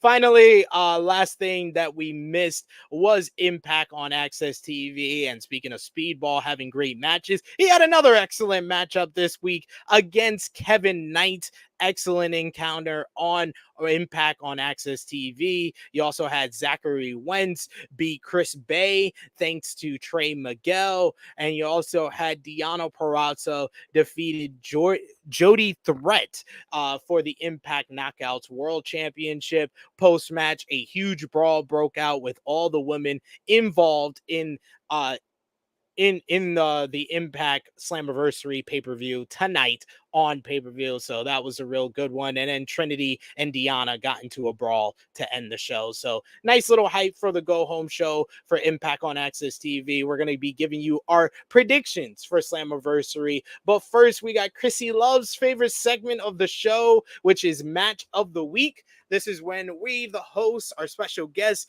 give you the best matches that we saw from last week, from last Saturday through Friday. It could be any 3 to 5 matches. So for you, Justin, I don't know if you're prepared or not, you could think of the best 3 matches that you saw last week. I will start us off with my honorable mentions for last week. I will go with the Judgment Day versus Seth Rollins, Sami Zayn, and Kevin Owens as an honorable mention. Even though they had issues, I still enjoyed it. Number 5, I'll go with Speedball Mike Bailey versus Kevin Knight from Impact on Access TV. Number 4, I'll go with Orange Cassidy and Darby Allin versus Sammy Guevara and Daniel Garcia from AEW Dynamite. Number 3, I'm gonna go. Number 3, I'm trying to really decide my number 1 in my head, but number 3, I'll go with Samoa Joe versus CM Punk. Number 2, I'm going with FTR versus Bullet Club Gold. And number 1, Speedball Mike Bailey versus Yoshihiko, the GOAT. Justin, give us your 5 best matches. Okay, so you my can do 3. Okay, so here we go. So I'm going to say that CM Punk and Joe, I'll say that's number 3. And also from that same show on Collision, the tag team match between FTR and Bullet Club Gold, that was a great match. And that 2 out of 3 falls match is going to be great. I can't wait to see that. And then number 1, I would say Speedball Mike Bailey and Kevin Knight. Yeah. Great match they had for sure. Top Guy JJ, let us know your matches of the week. Oh God, yeah, you mentioned this like earlier today. I did before we went live this time. Yeah. So if I can remember, I did enjoy to a degree. Like, I mean, a lot of my matches, unfortunately, is going to be like WWE shit. Because the AEW card, the tag matches were cool. I don't know what you did to your mic after you went to the bathroom, but you keep staticky. It's going out. It's like staticky. I put my Oh, I know what it is. Give me 1 sec. It should be a little better now. I don't know why this works magic somehow. Yeah, I literally have to plug my fucking charger into my laptop, and then it just goes away. It's the dumbest shit ever.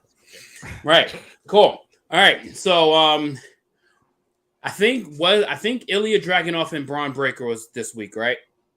Mm-hmm. Yes. Oh, that was a match this week. Match. Yeah. That was a fun match to watch. I definitely enjoyed watching that.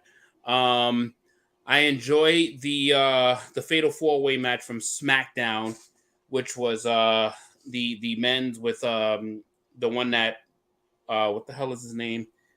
Santos Escobar won.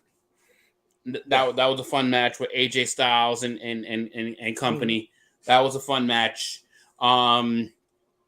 Also, I enjoyed to a degree. I enjoyed the Sammy Guevara and Daniel Garcia against Darby Allin, and who the hell was Darby Allin's partner? Come on, help me out here. Who was Darby Allin's partner? Orange Cassidy. Okay, yeah. I had fun watching that match too. Number one match for me was Joe and Punk. That was my favorite match to watch. That was my favorite match. I'm just trying to find out that number two. This is fuck. We do have Annika in the chat who says number 5 for her was the Fatal 4-Way on SmackDown. Number 4 was Nick Wayne versus Swerve. Number 3, Athena versus Willow. Number 2, Bang Bang Gang versus FTR. And Joe versus Punk for her, number 1. No, Romeo, I ain't like any of those.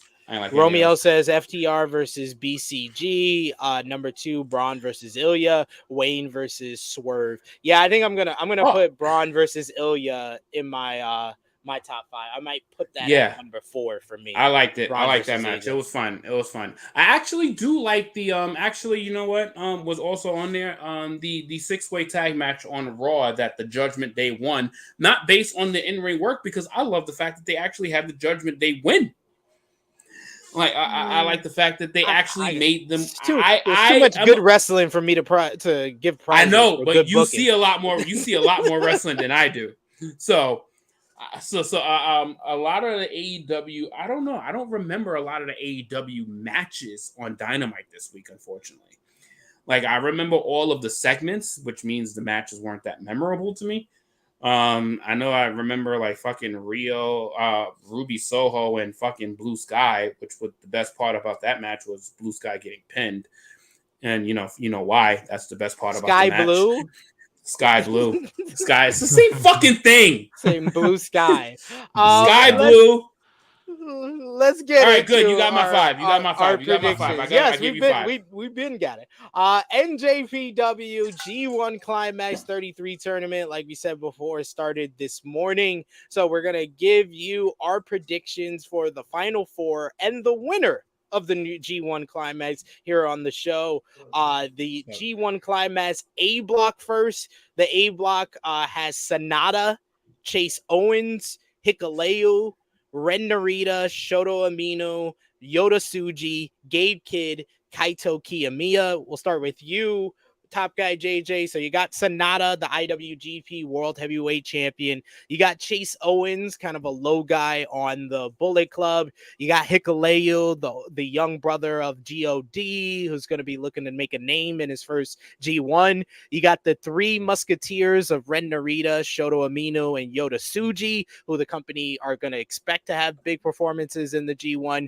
You got Gabe Kidd, who's a lunatic and the crazy person for the Bullet Club War Dogs. And you got Kaito Kiyomiya, the ace of Pro Wrestling Noah. Who do you think will come out of the A block and make the final 4? That's the entire block? Oh my God. That doesn't do anything to fucking give suspense for Sonata coming out of it. Like, geez. Like, I mean, I know Chase Owens a little bit. Like, I mean, Chase Owens, we actually interviewed Chase Owens, a really cool guy. But no, Sonata's coming out of this block. What do you think? After all the names you mentioned, I mean, yeah, Sonata has to be definitely coming out of this block as well. I agree with JJ here. I mean, I like to see Narita? Ren Narita. Yeah, Ren Narita. Yeah, see, I butchered these New Japan names sometimes. Yeah, I wouldn't mind seeing him win it, but yeah, there's no way he's gonna win it. Or I like Chase Owens as well, but yeah, Sonata's gonna be winning the A block. I don't even have Sonata making it out to the Elite 8. I don't have him being in the top 2 in his damn block. I am gonna go with Shoto Amino out of the A block, making it to the final 4. Hey, they're big on this 3 Musketeers. That's why I tried to make an emphasis for those who might not know. Fine. They're gonna want one of those guys in the final 4. B block has Kazuka Okada, Yoshihashi, Taichi, Kenta, Great Okan, Will Ospreay, Tongaloa, El Phantasmo.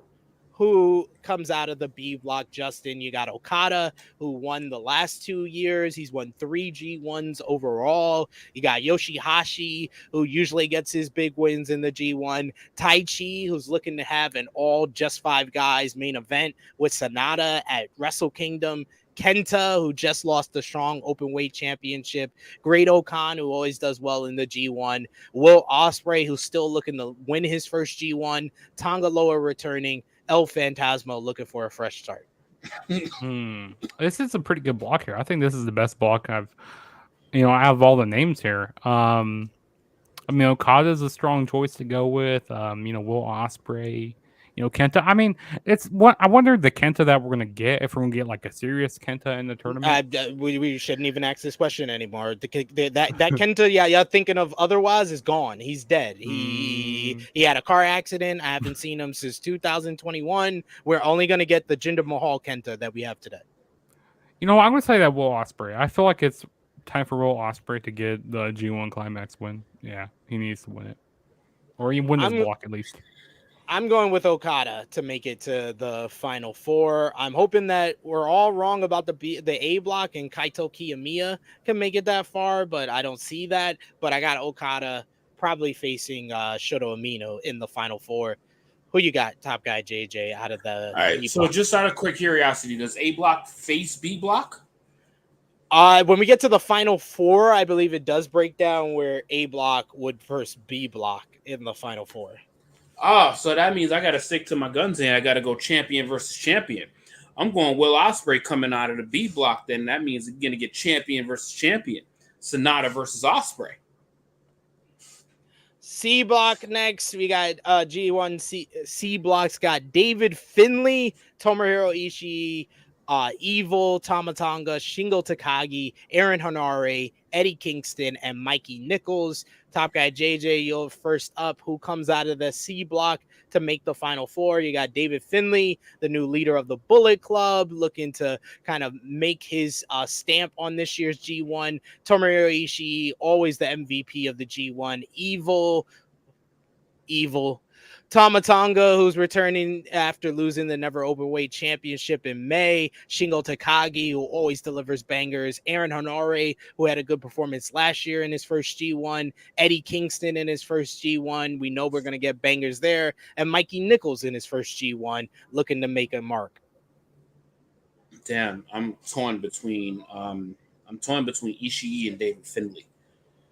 I think definitely Eddie Kingston's definitely not winning this shit in any capacity. All right, I'm gonna. You know what? So we have Ospreay and Sonata. All right, you know what? I'm gonna, until I hear the people in the D block, I'm gonna go Ishii coming out of the C block here. Justin. Did you say Tama Tonga is in this one? In this block? Yep. I really want to go with Tama Tonga, but I don't know if he's gonna. This is hard here. So you're going with? Yeah, C block is tough. I'm gonna go with I'll say David Finlay. Why not? They're trying to make the Bullet Club, like with them as a leader, relevant. So yeah. I finally agree with one of y'all. I'm gonna go with David Finlay as well to make it to the Final Four. D block, mighty D block. You got Hiroshi Tanahashi, Tetsuya Naito, Hiroki Goto, Zack Sabre Jr., Toru Yano, Jeff Cobb, Shane Haste, and Alex Coughlin. Justin, who you got coming out of the D block? You got Hiroshi Tanahashi, former 3-time winner. Tetsuya Naito, former 2-time winner. Goto always delivers. Goto G1 stands for Goto 1. Zack Sabre Jr., who's never won a G1 despite always really ending off in a high spot. You got Toru Yano, the Joker of the G1. Jeff Cobb looking to bounce back in the G1. Shane Haste looking to make a mark in his first G1. And Alex Coughlin looking to be a maniac like the rest of the Bullet Club War Dogs. Justin, who you got? I'm gonna say give me Naito. I want to see that. I want to see Naito get a G1 win. I really want to see it. So yeah, give me Naito. I am going to agree with you that I got Naito coming out the D block. Top guy? So I was waiting to hear the names from D Block to make a prediction for. All right, so I do need to change because I figured I was gonna get one non-New Japan and then one Japan person in there from each block. So I am gonna have to flip my C block and go Finley because I do want Naito to win the D block. Because I think you'll get two best matches out of there from the winners of A and B and C and D with that combination. Because if I have Ishii and Naito, there's no diversity there. So yeah, so we're gonna just we're gonna make it diverse, and we're gonna go one non-Japan wrestler from each block, and then one Japan wrestler from each block. So final four, I got Shooter, Okada, Finley, Naito. I got Naito beating Finley, Okada beating Shooter, Naito beating Okada in the final. Justin, your predictions for the final four and final. So I said, did I say Okada? I can't remember. No, I said Ospreay. I think you said Ospreay. You said Ospreay and Sonata. Yeah, so I see Ospreay beating Sonata. Actually, wait, hold on. Yeah, I'm gonna say Ospreay. No, never mind. I'm gonna go with Sonata beating Will. And I'm gonna have Naito beating David Finlay, and I'm gonna have Naito beat Sonata. Yeah, there we go. JJ. Yeah, so I'm gonna go with Ospreay beating Sonata, and then I'm gonna go with Finlay beating Naito. I'm gonna go with Finlay beating Naito, and I guess we gotta make our rounds for the finals. Who you got in the finals? Who you got winning? So for the finals, I'm gonna go with Will Ospreay winning the entire damn thing. Over Sonata in the final? No, Will Ospreay winning over Finlay. So you got two heels in the finals? Yeah, why not? Okay, fair enough. Naito's kind of a heel anyway. So I mean, he hasn't been a heel since the Jericho feud. No, God.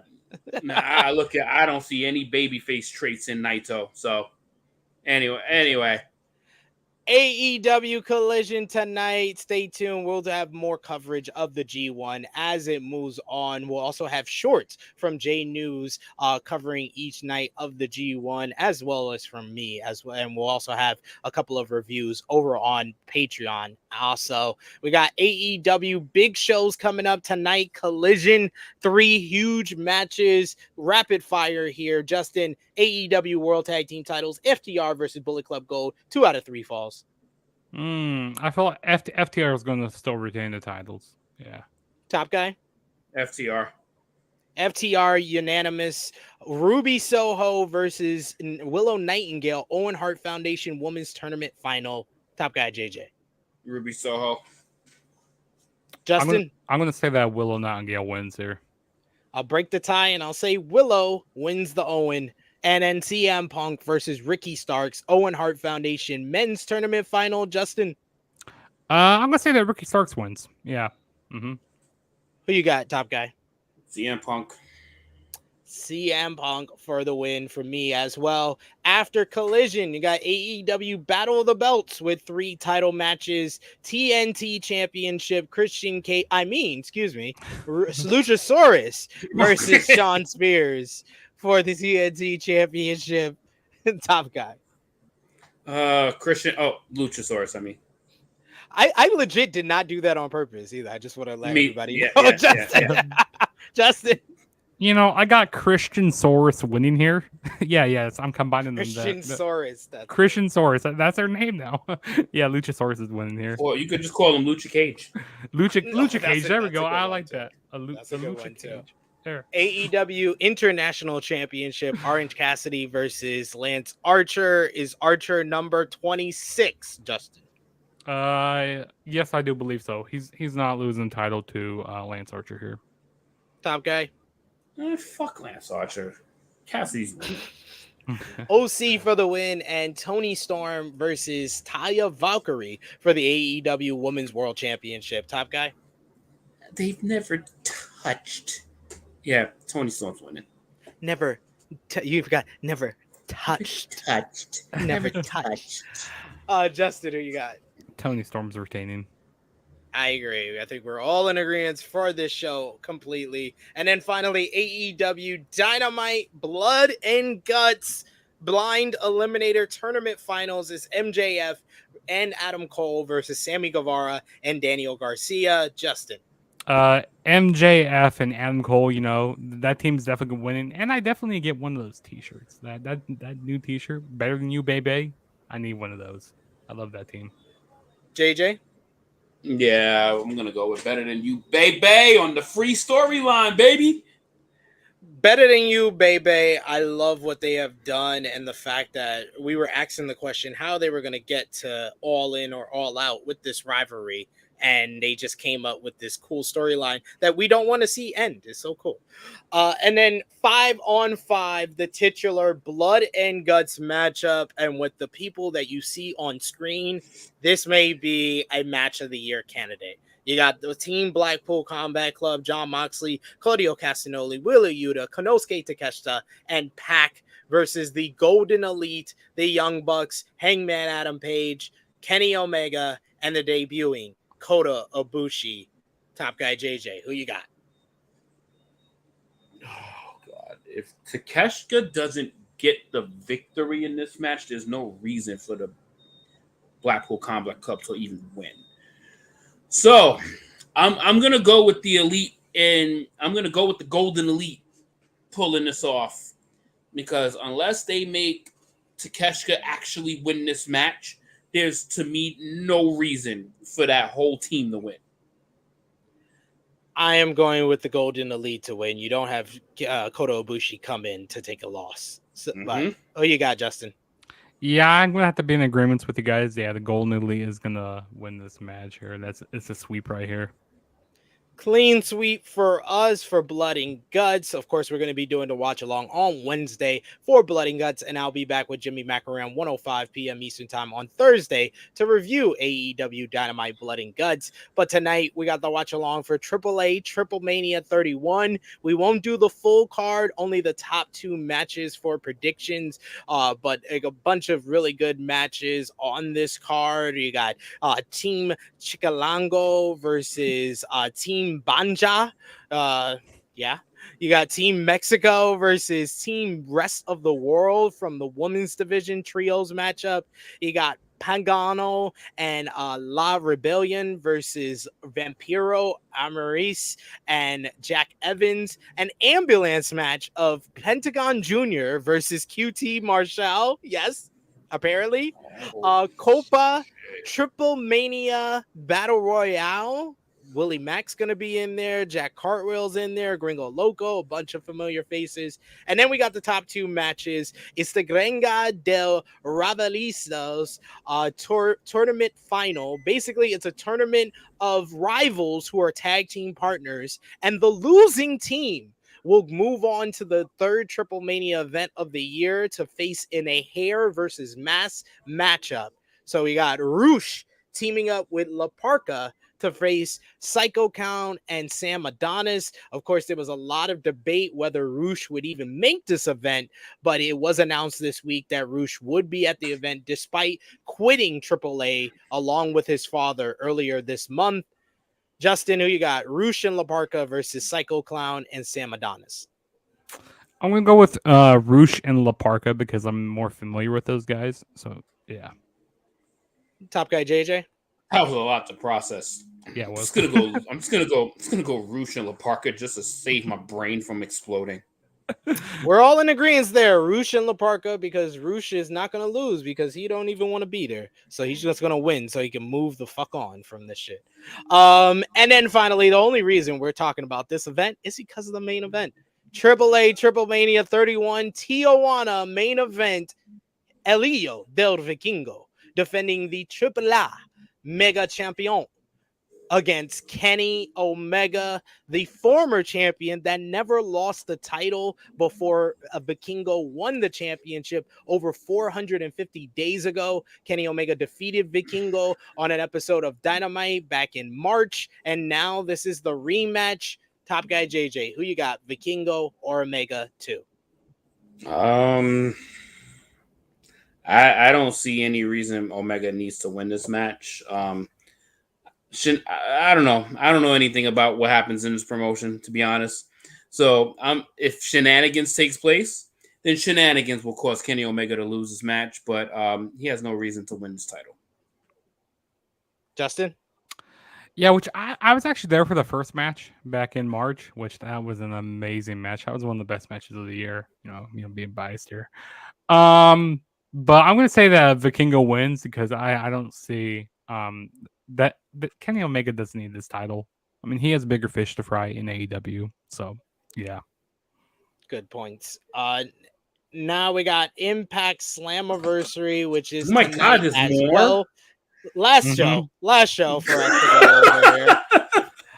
On the countdown to Slammiversary, we got the Death Dolls and Jordy Threat versus Giselle Shaw, Savannah Evans, and Jay Fidel, the Shawtaraj. Who you got here, Justin? I got the Death Dolls and Jody Threat winning. Top guy JJ? Whoever that chick in the middle on the right was is a baddie, so I'm picking that team. Yeah. Yeah. Wait, on the left? Savannah Evans. Is that Savannah? Whoever's on Savannah Evans' team. Oh, yeah. Savannah Evans on the right is in the middle. Oh, okay. That's okay. I was confused, but okay, yes. I'm going with the Death Dolls and Jody Threat for that one. That's great. Cool. Awesome.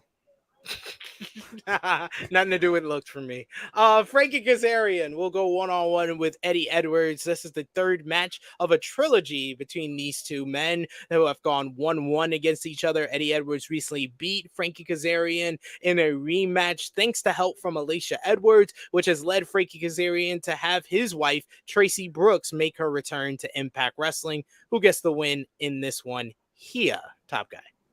Eddie Edwards. I don't know why Kazarian is still doing this. Justin? I mean, even though I'm not the biggest fan of what Eddie Edwards is doing right now, because he just seems like a really generic wrestler.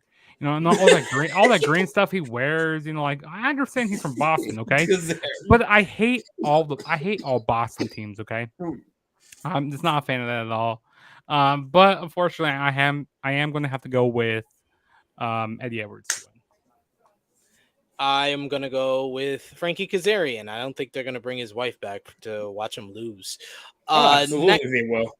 We got the countdown to Slammiversary as well here. Digital Media Championship. Joe Hendry going one-on-one with Kenny King. These two have been getting under each other's skin, especially Joe Hendry with Kenny King after he came out with his music video, Stripper Kenny, exposing the fact that Kenny King was once a stripper before becoming a professional wrestler full-time.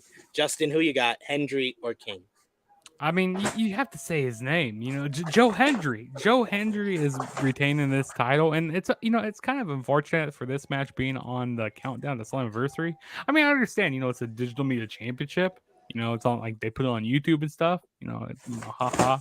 But you know, this match should have been on the main card. This should have been on the main card. I mean, if I had the choice between this and Kazarian and Edwards, I understand why they put Kazarian and Edwards, but I do feel Joe Hendry needs to be on the main show more often. They do quite often put him on the pre-shows. But yeah, I'm gonna go with Joe Hendry. Top guy. Joe Hendry. Kenny King ain't shit.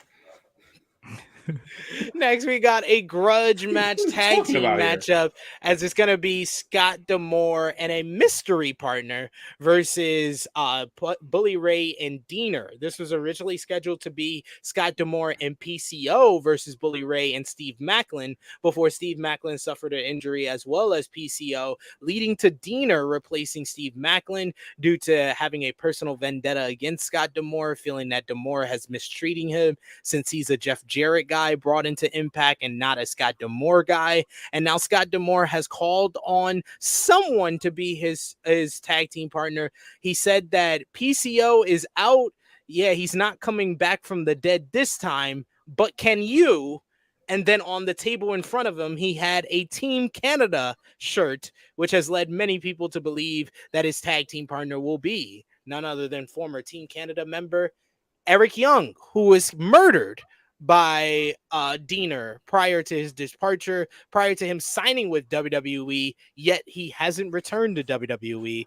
PW Insider also reported that he was seen in Ontario, where Slammiversary is going down.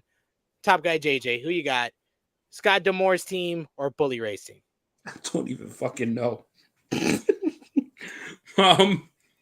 Why is Bully Ray still in matches? Whoever the mystery team is, Scott D'Amore and the mystery partner, whoever the fuck that is. I'm going with Scott D'Amore and Eric Young. Justin, who you got? Jesus. I'm gonna have to go with Scott D'Amore.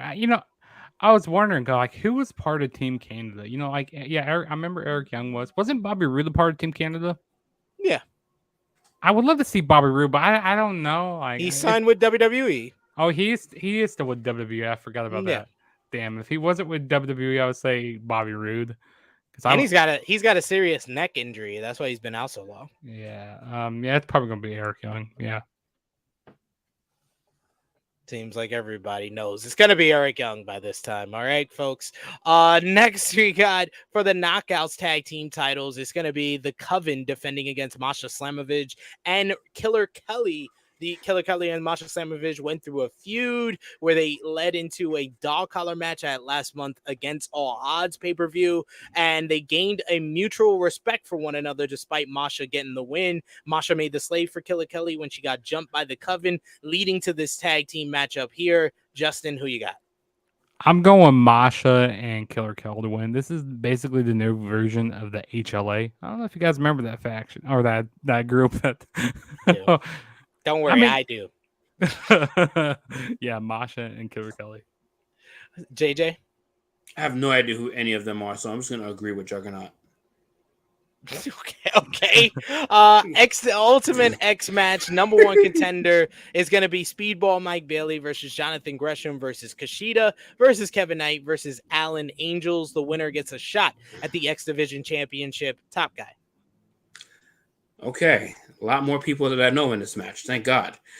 Oh my God, I'm torn. But you know what? I'm gonna ride the Speedball Mike Bailey train. Let's go Speedball Mike Bailey tonight, baby. Let's go Speedball Mike Bailey. I was torn between him and Jonathan Gresham. Can you put the graphic? I need to see who's on in the match again.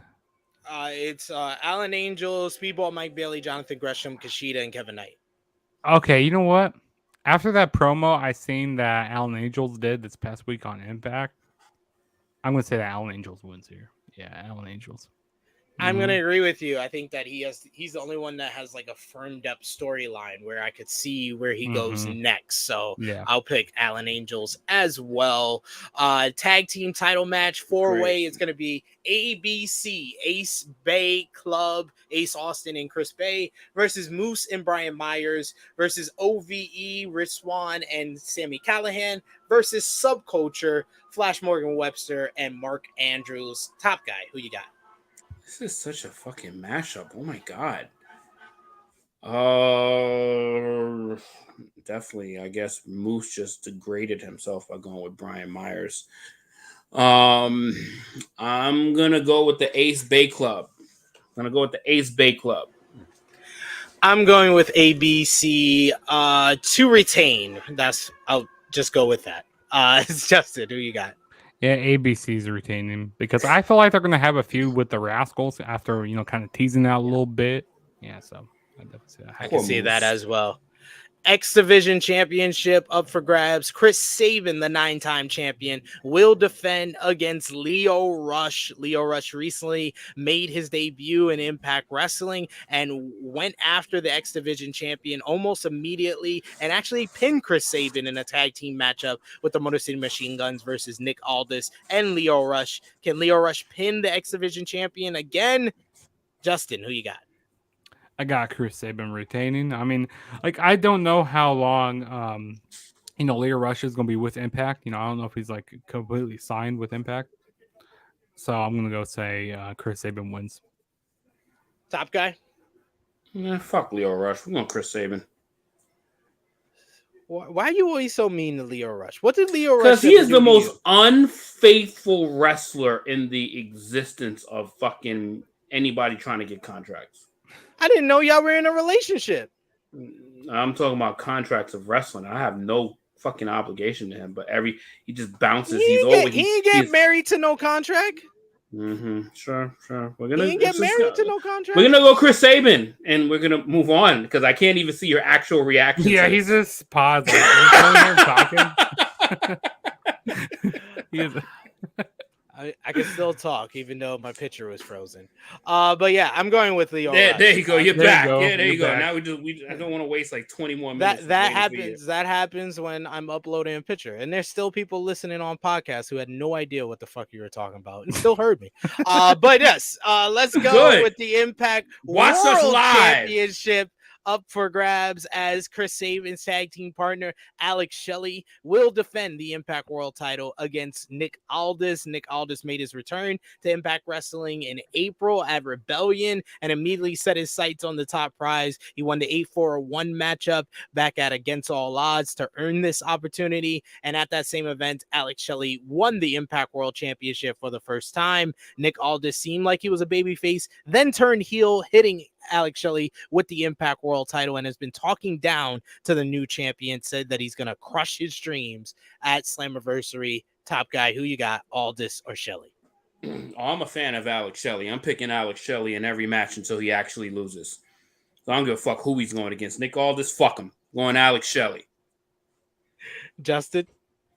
I'm going to go with Alex Shelley as well because, I definitely could see them having Nick Aldis win, but why? I mean, if Nick Aldis is going to be there, more long term, why put the title on him right now? Because I have a feeling that we could definitely be seeing Alex Shelley and Chris Sabin have a feud. Have like a little match, like a series of matches. That'd be pretty cool to see. And I don't want this title reign to be like a fluke, like, oh yeah, he just won, like he's just a transitional champion. I don't want that to be the case with Alex Shelley, so give me Alex Shelley to win. I agree with you. I'm going with Alex Shelley as well. If this was Nick Aldis versus Steve Macklin, I would have went with Nick Aldis though. And then finally, what I think should be the main event, Deonna Purrazzo will defend the Impact World Championship against Trinity. Trinity has been setting her sights on the title since arriving in Impact Wrestling, and this feels like one of the biggest Impact Knockouts World Championship matchups in the history of the title. Who walks out with the gold? Justin. Trinity is gonna be winning. I just don't think that brought her in for no reason, for to lose and stuff. Because she did all that stuff with WWE, putting the titles down on the table. She wants to be a champion somewhere, and she wants to wrestle. And I feel like Deonna Purrazzo, I feel like her time, could be going. She can go elsewhere after this. I don't know how much she has left on her contract. But I would love to see Deonna Purrazzo maybe go to WWE again, go having their run there, or maybe even AEW. But yeah, Trinity is winning here. Top guy. Oh, this is so damn difficult. Because Deonna Purrazzo is probably like my favorite woman on that entire Impact roster. But I'm you gotta see it when it's on the wall. Trinity has to win this match. Trinity is gonna pull this off because kind of like Juggernaut said, this was a major investment that they made to enhance this women's division. You got to do this with Trinity. You gotta see what you got.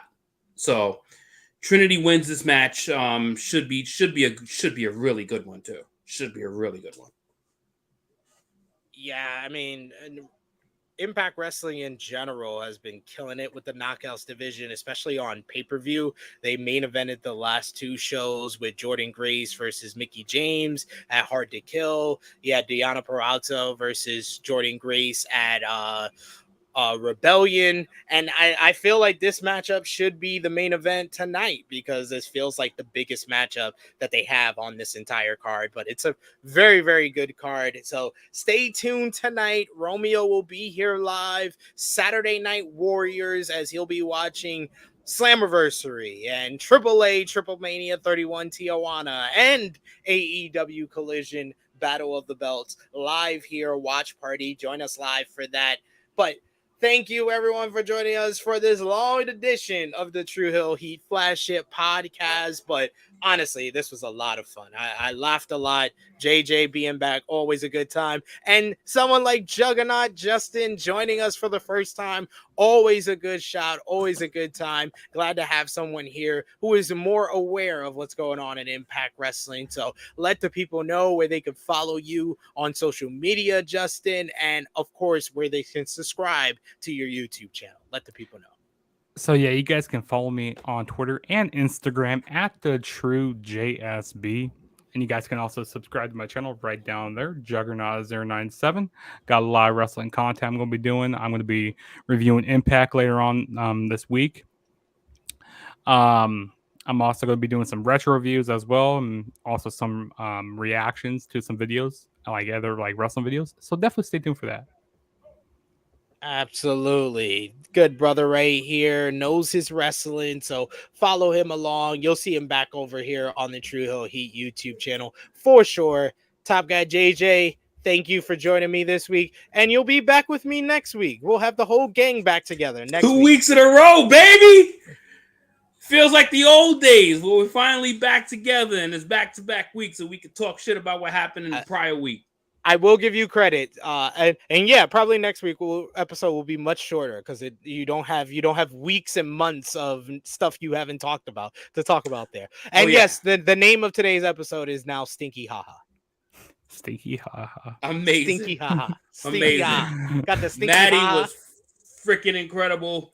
Juggernaut, it's always amazing to see you, my friend. This was a lot of fun. Definitely felt like a great episode to come back to after being away for about 2 months. So this was a lot of fun, man. This was a lot of fun, and can't wait to actually do it again, literally next week too. So, motherfuckers, get on this ride because you don't know what the fuck you're about to experience. Hit him with it.